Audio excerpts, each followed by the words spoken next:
একটা মিনিট ভাই, লাইভটা একটু ক্লিয়ার করে। ওকে,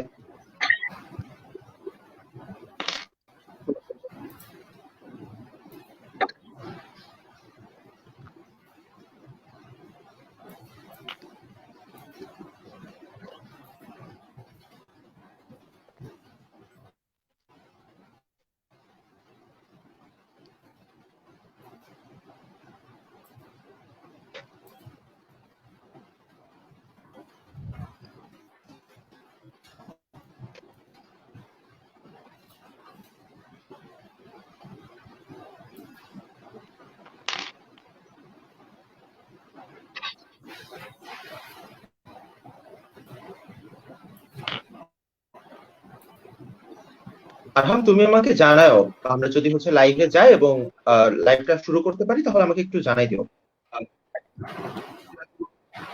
আচ্ছা ভাইয়া, জি ভাইয়া, 2টা মিনিট ভাইয়া অপেক্ষা করুন। ওকে ওকে, সমস্যা নেই।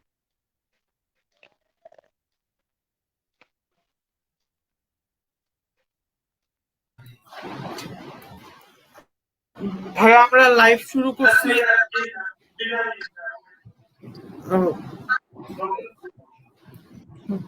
ভাইয়া আসসালামু আলাইকুম, আমরা লাইভে আছি C4 ক্রিয়েটিভ স্কুলের পক্ষ থেকে। একটা মিনিট আমরা কিছুক্ষণ অপেক্ষা করব যাতে আমাদের লাইভে কিছু দর্শক আসে, মানে আমাদের ডিবেটাররা আসার জন্য আমরা একটু 2টা মিনিট টাইম নিচ্ছি।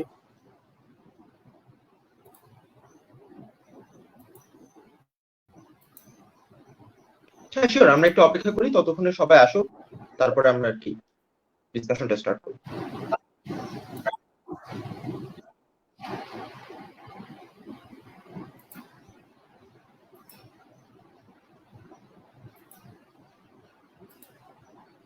আচ্ছা তুমি আমাকে একটু জানাও, আমাকে কি শোনা যাচ্ছে ঠিকঠাক ভাবে?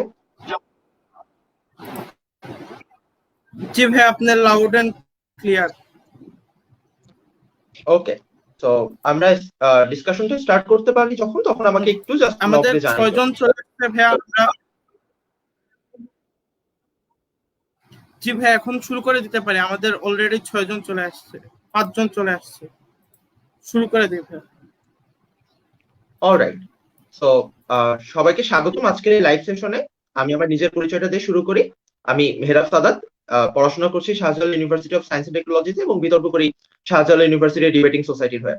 তো আজকে আমরা মূলত যেটা নিয়ে আলোচনা করব সেটি হচ্ছে একদমই বিগিনারদের এবং আরেকটু যদি ভালো করে বলি বিগিনার এবং যারা একটু কিছুদিন বিতর্ক করেছে মূলত তাদের জন্য, যারা খুব অনেকদিন ধরে বিতর্ক করছেন কিংবা যারা কিছুটা প্রফেশনাল লেভেলে চলে গেছেন, আজকের আলোচনাটা মূলত তাদের জন্য না। আজকে আমরা কি নিয়ে আলোচনা করবো? আজকে আমরা খুব সহজত একটা এশিয়ান পার্লামেন্টারি বিতর্কের যে বেসিক নিয়ম কানুন গুলো আছে, কিংবা একজন যিনি একদম নতুনই এশিয়ান পার্লামেন্টারি বিতর্ক শুরু করতে যাচ্ছেন তাদের জন্য আজকে আর কি মূলত আমাদের আলোচনাটা হবে। তো আশা করবো এটা একটি ইন্টারেক্টিভ সেশন হবে, মানে আমি যখনই আমার কথাবার্তাগুলো বলবো তখন আপনাদের অবশ্যই অনেক প্রশ্ন থাকবে। সেই প্রশ্নগুলো আপনারা কমেন্ট সেকশনে করার চেষ্টা করবেন, আর আমাকে মাঝে মধ্যে প্রশ্নগুলো আস করলে আমি সেগুলোর উত্তর দিয়ে দেওয়ার চেষ্টা করবো। কয়েকটা জিনিস সেশনটা স্টার্ট করার আগে, প্রথমত আমি যে কথাবার্তাগুলো বলবো এগুলো কোনো বেদ বাক্য না, এগুলো আসলে কোনো ধর্মগ্রন্থের বাণী না যে এগুলাকে একদম মনে প্রাণে বিশ্বাস করতে হবে এবং এর বাইরে কোনো রকম নিয়ম নাই। অর্থাৎ আমি যে কথাবার্তাগুলো বলবো এগুলো সম্পূর্ণ আমি কিভাবে চিন্তা করি, আমি যতটুকু শিখেছি এবং আমার নিজের এক্সপেরিয়েন্স নিজের নলেজ থেকে আপনাদেরকে জানানোর চেষ্টা করব। এর বাইরেও আরো অনেক স্ট্র্যাটেজি আছে, আরো অনেক নিয়ম কানুন আছে, আপনারা নিজেদের মতো অন্যভাবে এবং আরো ভালোভাবেও আসলে বিতর্ককে অ্যাপ্রোচ করতে পারেন, বিতর্ককে শিখতে পারেন। অর্থাৎ প্রথম কথা, এটিকে বেদবাক্য মনে করার কিছু নাই। দ্বিতীয় কথা, যদি আপনার মনে হয় যে আমি ভুল বলছি কোথাও, অবশ্যই আমাকে ধরিয়ে দেবার চেষ্টা করবেন। যদি কোনো প্রশ্ন থাকে প্রশ্নগুলো তো অবশ্যই করার চেষ্টা করবেন। কুল, তো আশা করি আজকে বিতর্কটা আমরা শুরু করতে পারি। খুবই খুশি হতাম যদি আপনাদেরকে আমি স্লাইড গুলো প্রোভাইড করতে পারতাম, বাট আনফরচুনেটলি এখন স্লাইড গুলো প্রোভাইড করা পসিবল হচ্ছে না। বাট ইয়েট আমি ট্রাই করবো এমন ভাবে সেশনটা নেওয়ার যেন আপনারা সবাই এখান থেকে উপকৃত হতে পারেন এবং প্রত্যেকটি কথা যেন বুঝতে পারেন। সো আমরা মূলত আজকে কি কি ব্যাপার নিয়ে আলোচনা করব, যদি একদম একটা একটু করে বলি আজকে আমরা যে বিষয়গুলো নিয়ে আলোচনা করব। প্রথমত আমরা আলোচনা করবো একটা অ্যানাটমি অফ লজিক, মানে একটা লজিক দেখতে আসলে কেমন হয়। দ্বিতীয়ত আমরা আলোচনা করবো একটা সংসদীয় বিতর্ক, অর্থাৎ এশিয়ান পার্লামেন্টারি বিতর্ক আসলে দেখতে কেমন হয়। তৃতীয়ত আমরা যেখানে আলোচনা করবো সেটা হচ্ছে এশিয়ান পার্লামেন্টারি বিতর্কে আমরা যেই প্রস্তাবে বিতর্ক করি সেই প্রস্তাবগুলি দেখতে কেমন হয়। চতুর্থত আমরা যেটা নিয়ে আলোচনা করব সেটা হচ্ছে এশিয়ান পার্লামেন্টারি বিতর্কে একজন স্পিকারের রোলটা কেমন হয়, অর্থাৎ রোল প্লে এগুলো নিয়ে আমরা আলোচনা করব। পঞ্চমত আমরা এশিয়ান পার্লামেন্টারি বিতর্কে যে পয়েন্টস গুলো আছে, অর্থাৎ point of information, point of privilege, point of order, এই পয়েন্টস গুলো নিয়ে আলোচনা করব। এবং একদম শেষে আমি আপনাদেরকে বিতর্ক সংক্রান্ত কিছু র্যান্ডম সাজেশন দিব, যেগুলো আশা করি নতুন বিতর্কিকদের বিতর্কে অ্যাপ্রোচ করতে অনেক বেশি সাহায্য করবে। আসলে আসুন তাহলে একদম প্রথমে আলোচনাটা আজকে শুরু করি। Anatomy of logic. প্রথম কথা, আমরা যারা বিতর্ক করতে চাই, বিতর্কের সবচেয়ে প্রাণ কেন্দ্র কিংবা বিতর্কের হার্ট বলতে আমরা যেটাকে বুঝি সেটা হচ্ছে লজিক। আমরা অনেক সময় কথা বলি। আচ্ছা, আমার কথা কি বাফার করে? হ্যালো আরহাম, এখন কি কথা শোনা যায় ঠিকঠাক? জি ভাই, একটু আটকে আটকে আসতেছে। হ্যাঁ হ্যালো ভাই, একটু থেমে থেমে আসতেছে আর কি কথাগুলো। আচ্ছা, আমি কি একটু করব, মানে ডেটাতে শিফট করব ওয়াইফাই থেকে, যদি খুব বেশি সমস্যা হয়, নাকি এখন শোনা যাচ্ছে মোটামুটি? এখন ঠিক আছে ভাইয়া, এখন ঠিক আছে ভাইয়া, একটু আগে পর্যন্ত সমস্যা ছিল। আচ্ছা আচ্ছা আচ্ছা, হ্যাঁ ঠিক আছে। সো আশা করি আমি যে যতটুকু আলোচনা করেছি শোনা গেছে, মানে এখনো পর্যন্ত ভিতরে ঢুকি নাই, জাস্ট আমি একটা ওভারভিউ দিয়েছি আজকের ওভারঅল সেশনটা কি কি নিয়ে আমরা করব সেটার উপরে। আচ্ছা, তো আবার একটু শুরু করি যে একটা বিতর্কের মূলত প্রাণকেন্দ্র যেটাকে আমরা বলি বা হার্টস বলি, সেটা হচ্ছে লজিক। আমরা অনেক সময় শুনি যে ওই মানুষটা তো অনেক লজিক্যাল কথাবার্তা বলে। যেমন অনেকে বলতে পারে যে মেহরাব ভাইয়া তো অনেক লজিক্যাল একটা মানুষ, অনেক লজিক্যাল কথাবার্তা বলে, তার কথার ভিতরে অনেক যুক্তি আছে। কিন্তু আসলে যুক্তি বলতে আমরা কি বুঝি, কিংবা একটা যুক্তির মূলত কি কি পার্টস থাকলে আমরা সেটাকে যুক্তি বলতে পারি। এখানে মনে রাখা ভালো, আমরা যারা বিতর্ক করি শুধুমাত্র তাদের জন্যই যে যুক্তিগুলা বোঝা গুরুত্বপূর্ণ, ব্যাপারটা কিন্তু এমন না। আমরা অনেক সময় আমাদের চায়ের দোকানে আমার একজন বন্ধুর সাথে আমরা তর্কে লিপ্ত হতে পারি। আমরা যখন বাসায় আমার বাবা মায়ের সাথে গল্প করি কিংবা বাবা মায়ের সাথে কোনো একটা বিষয় নিয়ে আলোচনা করি, ঠিক সেই মুহূর্তেও কিন্তু আমরা তর্কে লিপ্ত হতে পারি এবং আমাদের ওইখানেও একটা বিতর্ক হয়ে যেতে পারে। আমি যদি চিন্তা করি, একজন স্বামী স্ত্রী বাসায় যখন কথাবার্তা বলে, সেখানেও কিন্তু তাদের ভিতরে অনেকগুলো কনফ্লিক্ট থাকে। সেই কনফ্লিক্ট গুলো মেটানোর জন্য কিন্তু আমাদের যুক্তির আশ্রয় নিতে হয়। অর্থাৎ আমি যদি আজকে একজন ব্যক্তির সামনে যে বলি যে আমার এটা মনে হয়েছে সুতরাং আমি এটা বলবো, আমার মনে হয় ব্যাপারটি এরকম, এগুলি কিন্তু ওই ব্যক্তিটি মানতে বাধ্য না। যেমন আজকে আমি যদি বলি যে ভাই বিরাট কোহলি পৃথিবীর শ্রেষ্ঠ প্লেয়ার, কেউ যদি আমাকে আস্ক করে কেন, আমি বলতে পারবো না, আমার মনে হয়েছে বিরাট কোহলি পৃথিবীর শ্রেষ্ঠ প্লেয়ার, সুতরাং আমি বলে দিলাম বিরাট কোহলি পৃথিবীর শ্রেষ্ঠ প্লেয়ার। এইভাবে আমি যদি নিজের জোর খাটাই কিংবা শুধুমাত্র আমার মনে হয়েছে বলে একটি কথা বলি, সেটিকে কিন্তু আমরা কখনো যুক্তি বলতে পারি না। তাহলে প্রশ্নটি হচ্ছে, যুক্তি বলার জন্য এই একটি স্টেটমেন্টের কিংবা একটি আলোচনার মূলত চারটা পার্ট থাকা ইম্পর্টেন্ট। পার্টগুলি কি কি? এক, সেটি হচ্ছে অ্যাসারশন, একটু আমরা যদি মনে রাখি এবং লিখে নিই তাহলে ভালো হবে। সেকেন্ড পার্টটা সেটি হচ্ছে রিজনিং। থার্ড পার্টটা সেটি হচ্ছে আমার এক্সাম্পল, এবং ফোর্থ পার্ট সেটি হচ্ছে আমার লিঙ্ক আপ। এই চারটা পার্টকে আমরা একসাথে বলতে পারি এ আর ই এল। এ আর ই এল কি? এ আর ই এল খুব সিম্পলি অ্যাসারশন, রিজনিং, এক্সাম্পল এবং লিঙ্ক আপ। অ্যাসারশন কি? ধরেন আমরা প্রমাণ করার চেষ্টা করছি যে, চিন্তা করেন যে আজকে আমরা একটা বিষয় নিয়ে আলোচনা করব যে ঢাকা সিটি যে এত বেশি ওভার ক্রাউডেড এবং ঢাকা সিটির যে প্রচুর পরিমাণে পরিবেশ দূষণ হচ্ছে, এটাকে যদি আমরা দূর করতে চাই তাহলে আমার ঢাকা সিটিকে ডিসেন্ট্রালাইজ করতে হবে। ডিসেন্ট্রালাইজ করতে হবে বলতে কি বুঝি, যে ঢাকা সিটিতে যে এত বেশি মাইগ্রেট করে মানুষজন, এত কি বেশি কিছু করা যাবে না। অর্থাৎ ঢাকা কেন্দ্রিক জীবন ব্যবস্থাকে বা ঢাকা কেন্দ্রিক সিস্টেমকে আমরা পুরো বাংলাদেশের মধ্যে ছড়িয়ে দিতে চাই, এটা হচ্ছে ডিসেন্ট্রালাইজ। সো আমরা হচ্ছে ঢাকা সিটিকে বাঁচানোর জন্য একটা ডিসেন্ট্রালাইজ পলিসিতে মুভ অন করবো।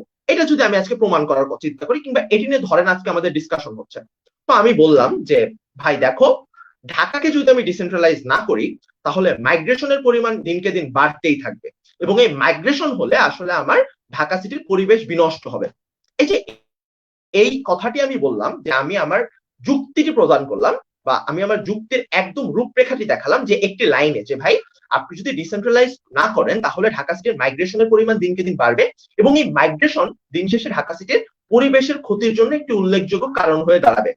এই যে এক লাইনে আমার যুক্তিটিকে দেখানো বা এক লাইনে আমার যুক্তির রূপরেখা প্রদান করা, এটিকে আমরা খুব সিম্পলি অ্যাসারশন বলতে পারি।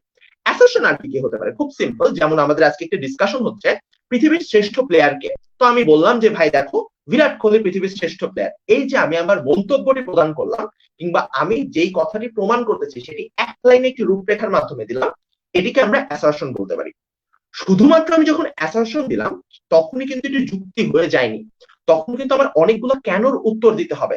আমাকে বোঝাইতে হবে যে ভাই দেখেন এই কারণে আমি যে মন্তব্যটি করলাম সেই মন্তব্যটি সত্য।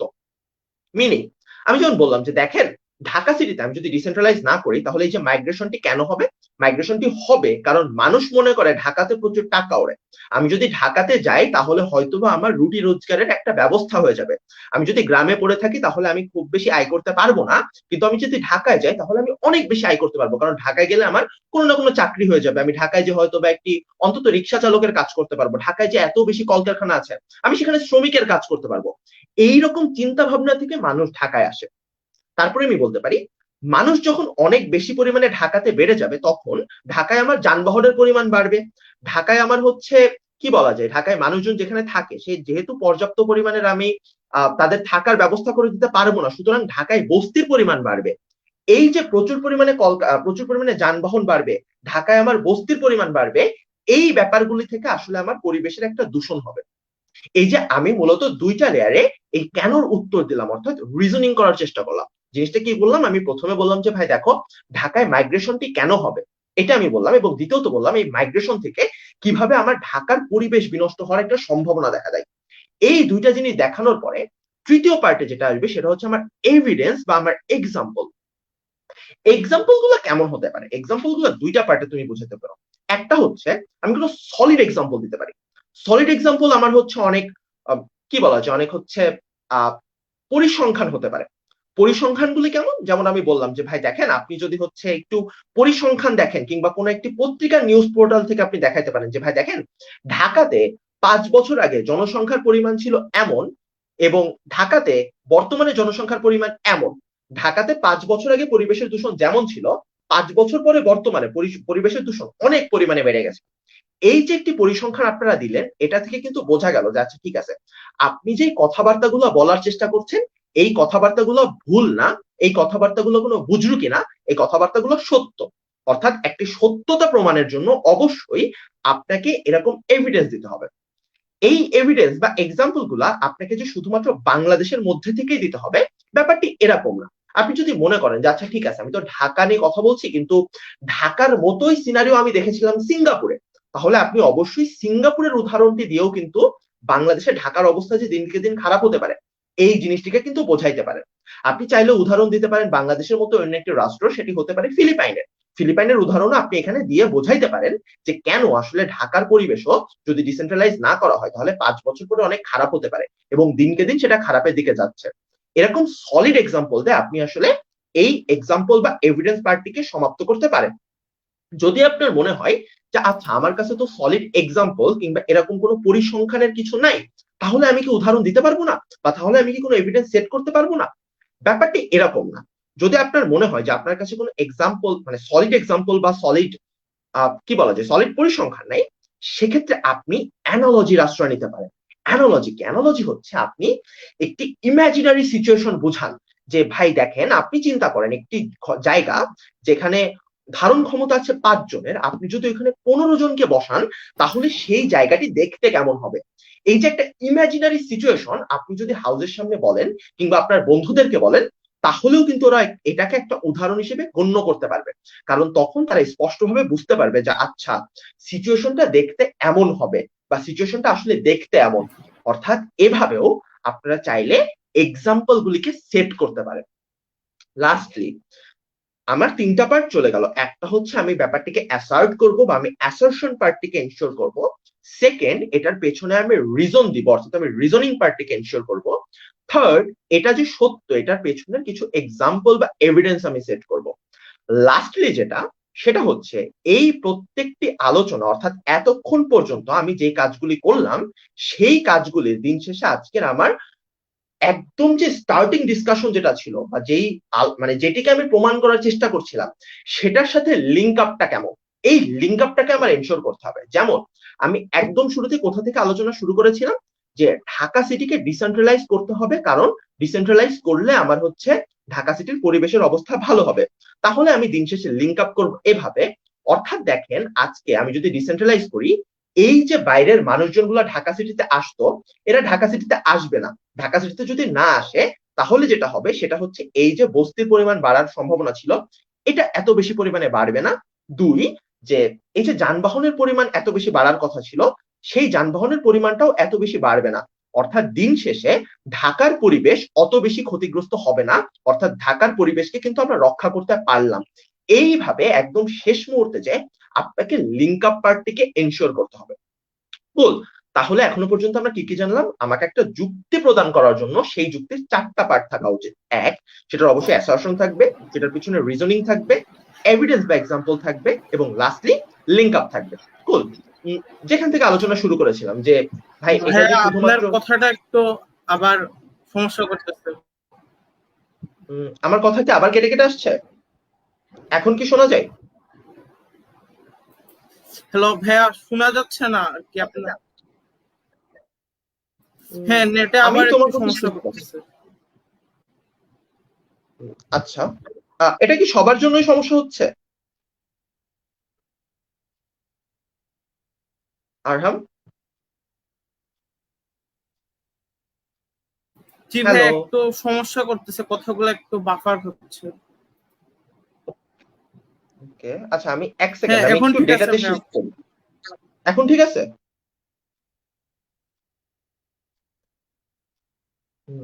হ্যালো, আমার কথা কি এখন শোনা যায় ভাইয়া? জি ভাইয়া, এখন ক্লিয়ার। আচ্ছা, আচ্ছা, আমি আসলে অনেক দুঃখিত, কারণ এখানে মানে ঝড় বৃষ্টি হবে হবে করছে, সো এই কারণেও হয়তো বা ওয়াইফাই একটু সমস্যা করতে পারে, আমি শিওর না। ওকে, ওকে।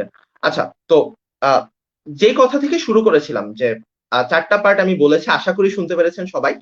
যে যেখান থেকে বলেছিলাম যে শুধুমাত্র আমার বিতর্কের জন্য না, বিতর্কের বাইরেও কিন্তু এই 4টা পার্ট অনেক বেশি গুরুত্বপূর্ণ। খুব সিম্পল, যে বিরাট কোহলির উদাহরণটি দিয়েছিলাম। আমি বললাম যে বিরাট কোহলি পৃথিবীর অনেক শ্রেষ্ঠ প্লেয়ার। কেন? কারণ আমি বললাম যে ভাই দেখেন, আপনি যদি বিরাট কোহলির খেলার স্টাইল দেখেন, বিরাট কোহলি অনেক সুন্দর কাভার ড্রাইভ খেলতে পারে।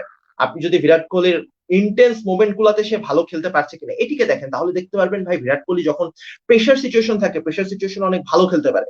এই যে দুইটি যুক্তি দিলাম, তারপরে আমি দেখাইলাম যে উদাহরণ দেখেন ভাই, বিরাট কোহলি কিন্তু অস্ট্রেলিয়ার সাথে 350 চেস করতে অনেক বেশি পরিমাণে উল্লেখযোগ্য একটি ভূমিকা রেখেছিল। ঠিক আছে, আচ্ছা, আমি বিরাট কোহলির ফ্যান অত বেশিও না, এত মনে করার কিছু নেই। বাট যাই বলছিলাম, যে বিরাট কোহলি কিন্তু এই যে দেখুন অস্ট্রেলিয়ার সাথে 350 চেস করতে কত গুরুত্বপূর্ণ ভূমিকা রেখেছিল।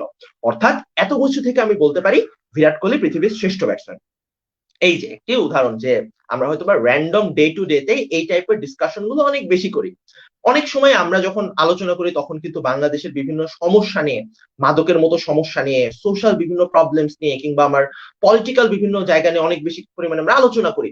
সেই আলোচনাগুলিতেও আমি যদি এই 4টা পার্টে আমার কথাবার্তা গুলাকে বোঝাইতে পারি মানুষকে, বা মানুষের সামনে এইভাবে আমার কথাকে উপস্থাপন করতে পারি, তাহলে কিন্তু অবশ্যই আমার কথাবার্তা গুলো অনেক বেশি বোধগম্য হয়, এবং মানুষ তখন কিন্তু তোমাকে অনেক বেশি পরিমাণে দাম দিবে, কারণ তুমি তখন লজিক্যাল কথাবার্তা বলো। কুল।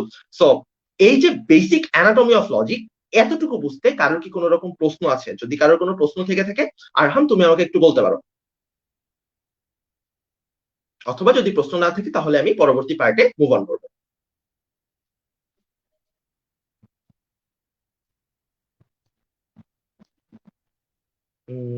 আচ্ছা, আই গেস আপনাদের কারো কোনো প্রশ্ন নাই, এতটুকু আমি আপনাদেরকে বোঝাইতে সক্ষম হয়েছি।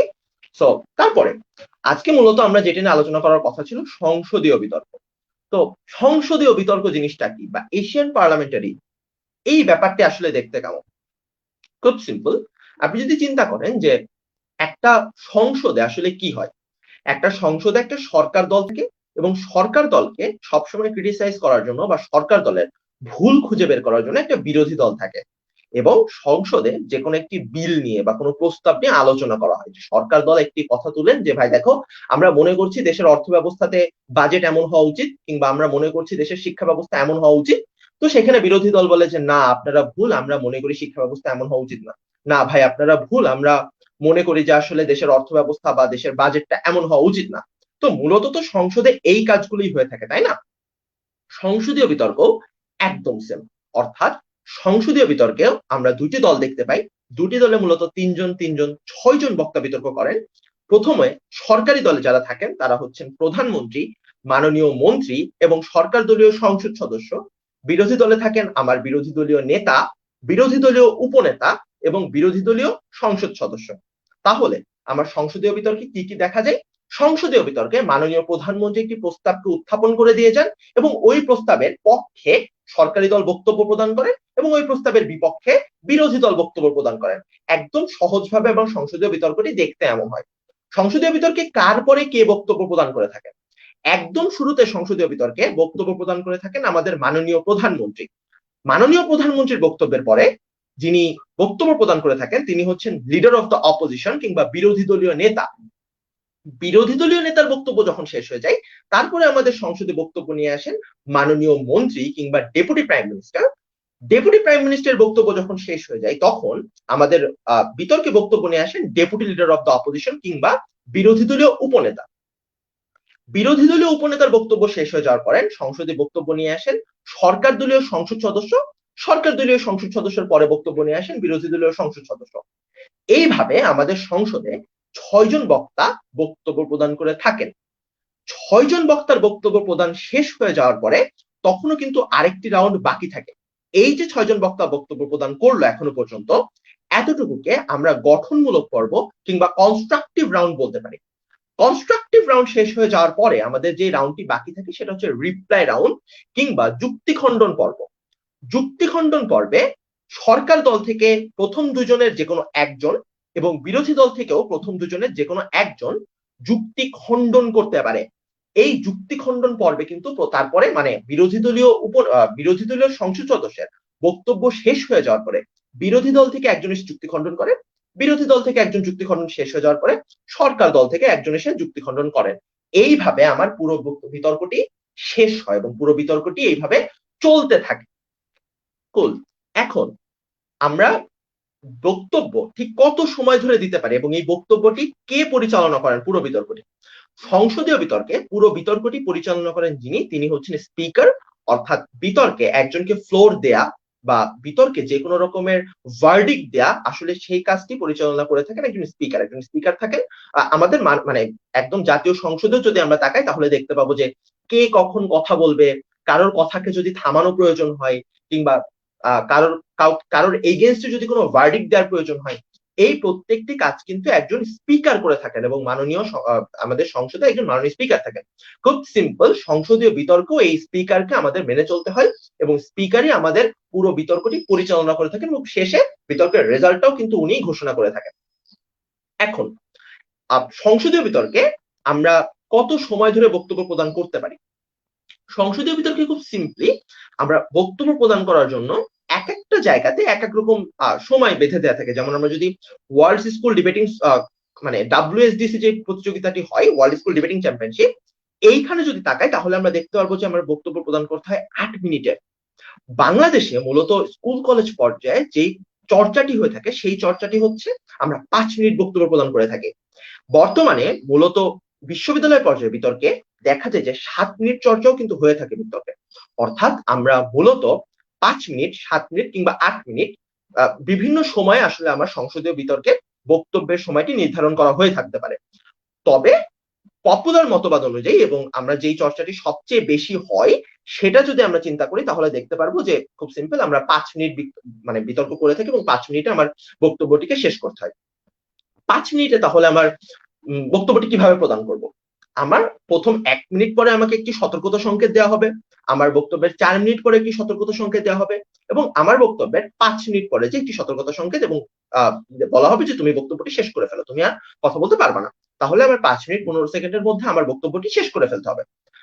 গঠনমূলক পর্বের 6 জনই 5 মিনিট করে সময় পাবেন এবং রিপ্লাই স্পিচে যে 5 মিনিটটা নেমে আসবে 3 মিনিটে। অর্থাৎ রিপ্লাই স্পিচে যে 3 মিনিটে আমরা বক্তব্যটি শেষ করতে হবে, তখন আমরা 1 মিনিটের পরে একটি সতর্ক সংকেত পাবো, 2 মিনিট পরে একটি সতর্ক সংকেত পাবো এবং 3 মিনিট পরে যে আমার বক্তব্যটি শেষ করে ফেলতে আমাকে জানানো হবে।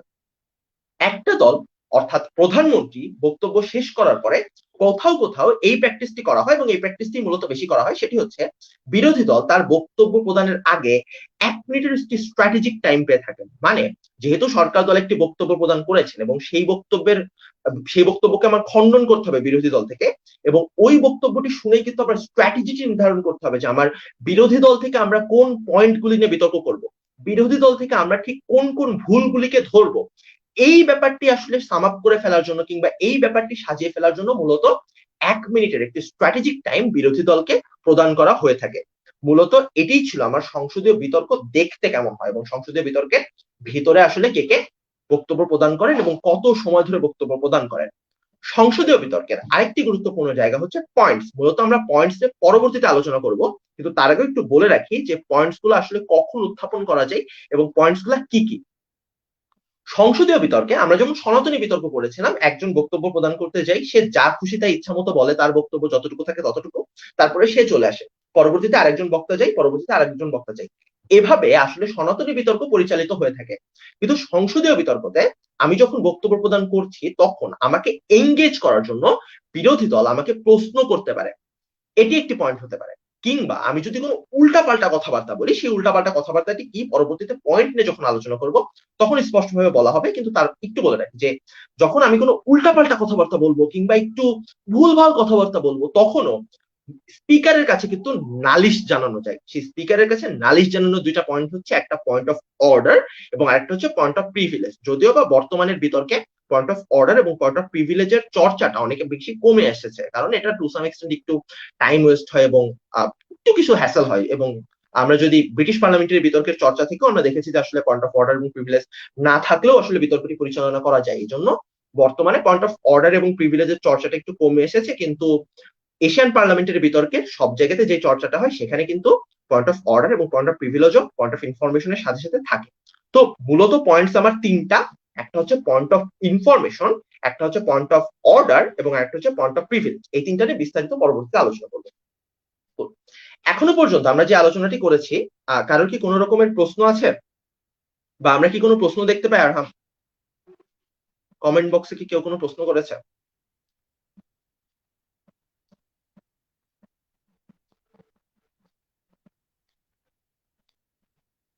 আমার এখানে কোনো প্রশ্ন পপ আপ করছে না। ওকে, তো এখনো কারো কোনো প্রশ্ন নাই, তবে আশা করব যে সেশনে আমি অনেক অনেক প্রশ্ন পাবো, কারণ প্রশ্নের উত্তর দিতে পারলে আমারও ভালো লাগবে এবং সেশনটা আরেকটু এঙ্গেজিং হবে। সুতরাং আমি আপনাদের কাছ থেকে প্রশ্ন আশা করছি। এরপরে যে বিষয়টি নিয়ে আলোচনা করব সেটি হচ্ছে আমরা সংসদীয় বিতর্কে আসলে কি নিয়ে বিতর্ক করি, বা বিতর্কটি করার জন্য তো একটা বিষয় থাকে, এই বিষয়টিকে আমরা কি বলি।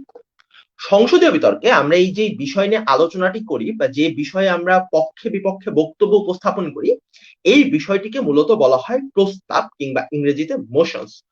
মোশনস কেমন হতে পারে? মোশনস হতে পারে যে এই সংসদ বিশ্বাস করে বাংলাদেশ একটি অসাম্প্রদায়িক রাষ্ট্র। মোশন হতে পারে এই সংসদ মনে করে যে ঢাকা সিটির পরিবেশ বাঁচানোর জন্য আমাকে ডিসেন্ট্রালাইজ পদ্ধতিতে যেতে হবে। কিংবা এরকম হতে পারে এই সংসদ এমন একটি পৃথিবীতে বসবাস করতে চায় যেখানে দুঃখের কোনো অস্তিত্ব নেই। এরকম অনেক রকমই কিন্তু আমরা যদি তাকাই তাহলে দেখতে পারবো যে আমার প্রস্তাবগুলা কিন্তু থাকে।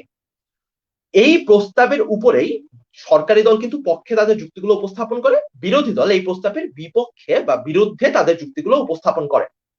প্রস্তাবকে আমি যদি একদম মোটা দাগে বিভক্ত করি, মোটা দাগে দুইটি ভাগে বিভক্ত করে ফেলতে পারি। প্রস্তাবের ভাগগুলো আরো অনেকগুলো আছে যেগুলো আমরা অ্যাডভান্স লেভেলের যখন ডিসকাশনটি পরিচালনা করব সেই ডিসকাশনে আমাদের আসবে। একদম বিগিনার লেভেল ডিসকাশনে আমরা প্রস্তাবকে মোটামুটি দুইটা ভাগে বিভক্ত করব। একটা হচ্ছে একটা প্রস্তাবে আমাদের দৃঢ় বিশ্বাস কিংবা কোনো স্টেটমেন্টকে সাপোর্ট করা লাগে, যেই প্রস্তাবকে আমরা প্রিন্সিপাল মোশন কিংবা বিশ্বাসের বিতর্ক যেগুলো বলতে পারি, বা বিশ্বাসের সাথে জড়িত যে প্রস্তাবগুলো থাকে সেই একটা ভাগে বিভক্ত করতে পারি, যেগুলোকে আমরা প্রিন্সিপাল মোশনস বলি। আরেকটা হচ্ছে আমাদেরকে কোন একটা বিষয়কে বাস্তবায়ন করা প্রয়োজন পড়ে, সেটিকে আমরা পলিসি ডিবেট কিংবা পলিসি মোশনে বিভক্ত করতে পারি। অর্থাৎ প্রস্তাবকে মোটা দাগে আমরা প্রিন্সিপাল মোশনস এবং পলিসি মোশনস এই দুইটা ভাগে বিভক্ত করে ফেলতে পারি। এই দুইটা ভাগ আসলে দেখতে কেমন হয়, যেমন আমি প্রথমেই বললাম যে একটা স্টেটমেন্টকে আমার সাপোর্ট করা লাগতে পারে, যেমন যে বাংলাদেশ এই সংসদ মনে করে বাংলাদেশ একটি অসাম্প্রদায়িক রাষ্ট্র। বাংলাদেশ অসাম্প্রদায়িক রাষ্ট্রে কিভাবে পরিণত হলো? বাংলাদেশ অসাম্প্রদায়িক রাষ্ট্রে পরিণত করার জন্য আমি কি কি করব, এই ব্যাপারগুলো কিন্তু এই বিতর্কের আলোচ্য বিষয় না। কিংবা যদি এরকম একটা মোশন থাকে যে এই সংসদ এই সংসদ এমন একটি পৃথিবীতে বসবাস করতে চাই যেখানে কোনো তীব্র দুঃখের অস্তিত্ব থাকবে না, কিংবা দুঃখ বলতে কিছু থাকবে না। খুব সিম্পল, কিভাবে আসলে আমি দুঃখ মুক্ত পৃথিবী পাবো, বা এই দুঃখের অস্তিত্ব দূর করার জন্য আমার পৃথিবীতে কি কি পলিসি নেওয়া লাগবে, এই ব্যাপারগুলা কিন্তু আজকের এই বিতর্কের আলোচনার বিষয় হবে না। মানে কি হবে, মানে আমাকে বলতে হবে যে আমি কোন পৃথিবীটা দেখতে চাই, কিংবা এই স্টেটমেন্টটা আসলে সত্য নাকি মিথ্যা। এই ধরনের বিতর্কগুলোকে আমরা প্রিন্সিপাল ডিবেট হিসেবে বা এই ধরনের মোশন গুলাকে আমরা প্রিন্সিপাল মোশন হিসেবে অভিহিত করতে পারি। এর বিপরীতে যে মোশনটির কথা বললাম, যে পলিসি মোশন, সেটি কেমন হতে পারে, যেমন এই সংসদ আজকে কি করবে, এই সংসদ বাংলাদেশের শিক্ষা ব্যবস্থাকে পরিবর্তন করবে, কিংবা এই সংসদ বাংলাদেশ থেকে শারীরিক শিক্ষার বইটি উঠিয়ে দিবে।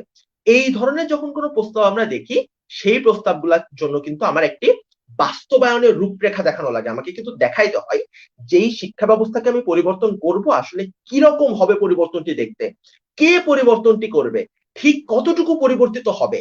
এইভাবে যে একটা কিন্তু মডেল, একটা রূপরেখা আমাকে হাউসের সামনে উপস্থাপন করা লাগে।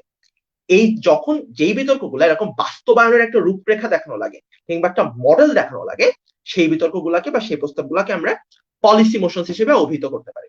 মোটা দাগে আমার বিতর্কের প্রস্তাবকে এই দুইটি ভাগে বিভক্ত করে ফেলতে পারি। বিতর্কে মূলত আমরা এই ধরনের প্রস্তাব নিয়ে কথাবার্তা বলে থাকি। এখন তারপরে যে বিষয়টি নিয়ে আমরা আলোচনা করবো সেটি হচ্ছে বিতর্কে যেই বক্তারা বক্তব্য প্রদান করে থাকেন, যেমন প্রধানমন্ত্রী আসেন। ইন্টারাপ্ট করি। হ্যালো হ্যাঁ ভাইয়া, একটা কোয়েশ্চন আসছে আমাদের, একটু ইন্টারাপ্ট করি। হ্যাঁ হ্যাঁ অবশ্যই ভাই। এই যে কিশোর দাস প্রশ্ন করেছে, ভাইয়া বার্ডেন অফ প্রুফ দেওয়া যাবে নাকি এপিতে?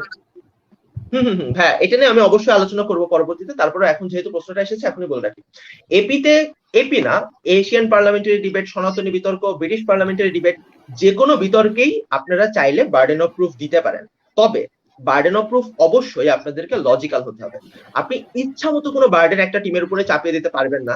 যদি সেটা লজিক্যাল না হয় তাহলে কিন্তু সেটি ওই দলটিও মানতে বাধ্য না, জাজও মানতে বাধ্য না। যেমন আপনি ধরেন প্রমাণ করতে চাচ্ছেন যে খুব সিম্পল একটা বিতর্ক, যে এই যে যেমন ধরুন যে হচ্ছে প্রথমে যেটি নিয়ে ডিসকাশন শুরু করেছিলাম যে ঢাকা সিটিকে ডিসেন্ট্রালাইজ করা দরকার। তো আমি সরকারি দল হিসেবে দেখা যাচ্ছে সাইড অপোজিশনকে বার্ডেন দিলাম যে আপনাকে প্রমাণ করতে হবে এমন একটি পলিসি দিয়ে, যেই পলিসিতে আসলে ঢাকা সিটিতে কোনো রকমই দূষণ থাকবে না। মানে আপনি চিন্তা করেন যে বাংলাদেশের মতো একটি জায়গা, কিংবা পৃথিবীর কোনো সিটিতেই একদমই জিরো দূষণ করা কি আসলে পসিবল, কিংবা দূষণ থাকবেই না, এটি প্রমাণ করা কি কখনো কোনো টিমের পক্ষে সম্ভব? সম্ভব না। অর্থাৎ আপনি যদি এরকম একটি অযৌক্তিক বার্ডেন একটা টিমের উপরে দেন, সেই টিমটিও সেটি মানতে বাধ্য না, জাজও সেটি মানতে বাধ্য না।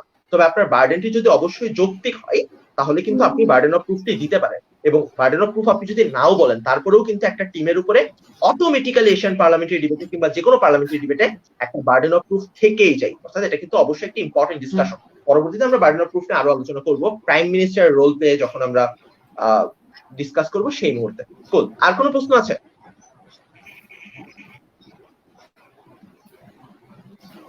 না, এখনো আরেকটা কোয়েশ্চন আসছে।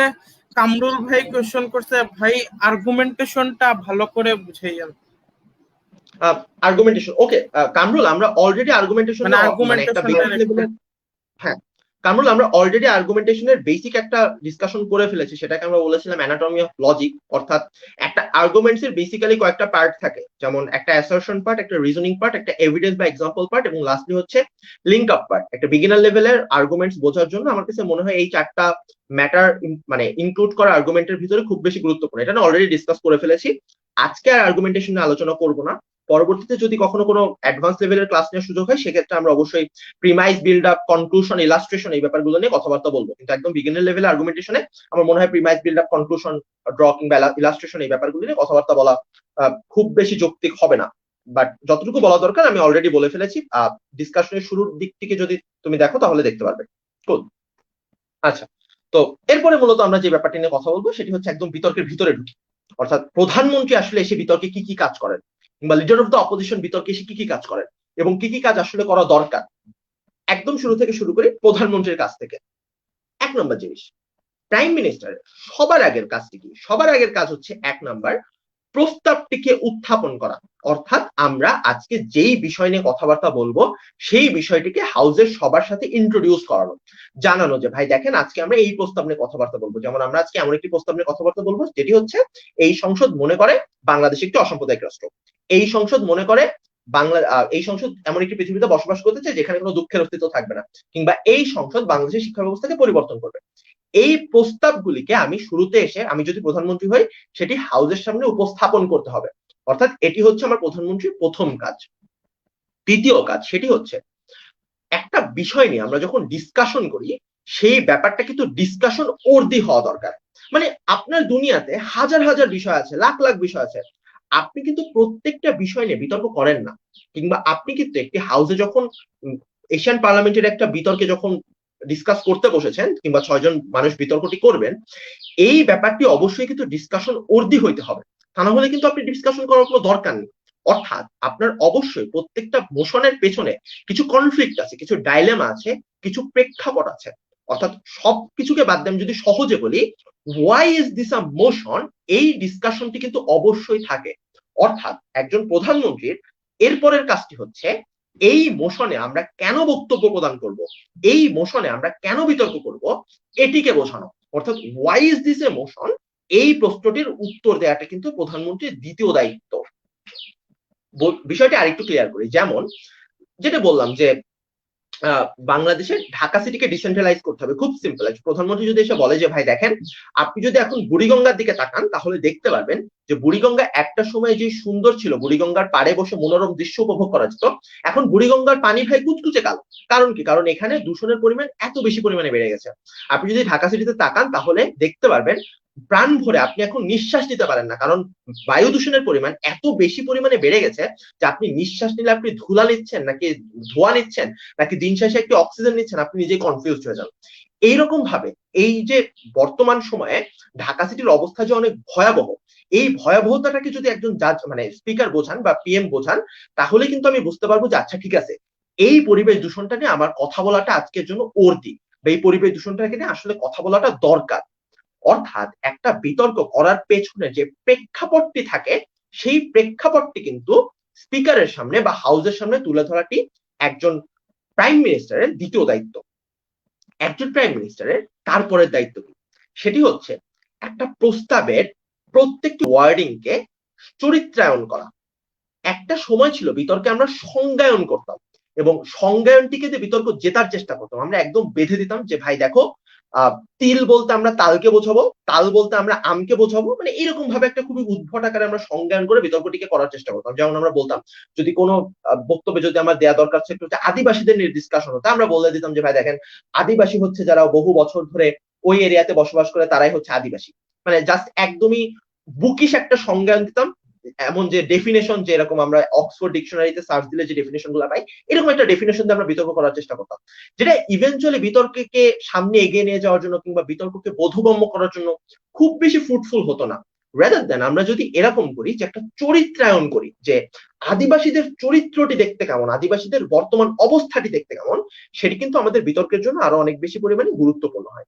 যেমন আমরা যদি এটা করি যে একটি অসাম্প্রদায়িক রাষ্ট্র দেখতে কেমন হয়, এটি বোঝানো কিন্তু খুব বেশি গুরুত্বপূর্ণ। যেমন আমি যদি বলি যে ভাই দেখেন, সাম্প্রদায়িকতা সাম্প্রদায়িকতা যেখানে নাই সেটাই অসাম্প্রদায়িক, মানে এরকম যদি একটু বুকের সংজ্ঞা দিই, সেটা কিন্তু আমাদের জন্য বিতর্কটি বুঝতে অনেক বেশি কষ্টকর হয় এবং বিতর্কটি করতেও খুব বেশি ভালো লাগে না। কিন্তু আমি যদি এরকম বোঝাই যে অসাম্প্রদায়িক রাষ্ট্র এমন একটি রাষ্ট্র যেখানে আপনি এবং আপনার পাশের বাসার হিন্দু পরিবারটি একই সাথে সুখে শান্তিতে বসবাস করেন, কিংবা অসাম্প্রদায়িক রাষ্ট্র এমন একটি রাষ্ট্র যেখানে আপনি যদি হচ্ছে হিন্দু ধর্ম পালনও করেন তাহলেও আপনাকে কোনো মানুষ এসে বাধা দেয় না, আপনাকে প্রতিনিয়ত হচ্ছে খোটা শুনতে হয় না, আপনাকে ক্রিটিসিজম সহ্য করতে হয় না, সেরকম একটি রাষ্ট্র হচ্ছে অসাম্প্রদায়িক রাষ্ট্র। অর্থাৎ আমি কিন্তু গল্পের মাধ্যমে এই চরিত্রটিকে কিন্তু বুঝাইতে পারি, সেটি সবার জন্য বোধগম্য হয়, বিতর্ক জাজের জন্য বুঝতে সুবিধা হয়, বিপরীত টিমের জন্য বুঝতে সুবিধা হয়। সুতরাং এর পরের যে দায়িত্বটি প্রাইম মিনিস্টারের পালন করা দরকার, সেটি হচ্ছে প্রত্যেকটি ওয়ার্ডিং কে চরিত্রায়ন করা। চরিত্রায়নের সবচেয়ে সহজ বিষয়টি কি? সেটা হচ্ছে আমরা সংজ্ঞায়নে একটি ব্যাপার বলতে মানে কাকে বলে এটির উত্তর যদি আমি দিই, তাহলে আমাকে চরিত্রায়নে অবশ্যই একটি ব্যাপার কেমন, একটি ব্যাপার দেখতে কেমন হয়, একটি ব্যাপারের অবস্থা কেমন, একটি ইস্যুর অবস্থা কেমন, এই উত্তরগুলো কিন্তু আমরা চরিত্রায়নে দিয়ে থাকি। আরেকটু স্পষ্ট করি, যেমন যদি আমার বক্তব্য হয় যে আজকে আমাকে একটি পাটকল নিয়ে কথাবার্তা বলা লাগছে, তাহলে আমরা পাটকলের সংজ্ঞায়ন করতে পারি খুব সিম্পলি ভাবে, যেখানে পাটের কর্মকাণ্ড করা হয় কিংবা পাট থেকে বিভিন্ন প্রোডাক্ট উৎপাদন করা হয়, সেটি হচ্ছে আমার পাটকল।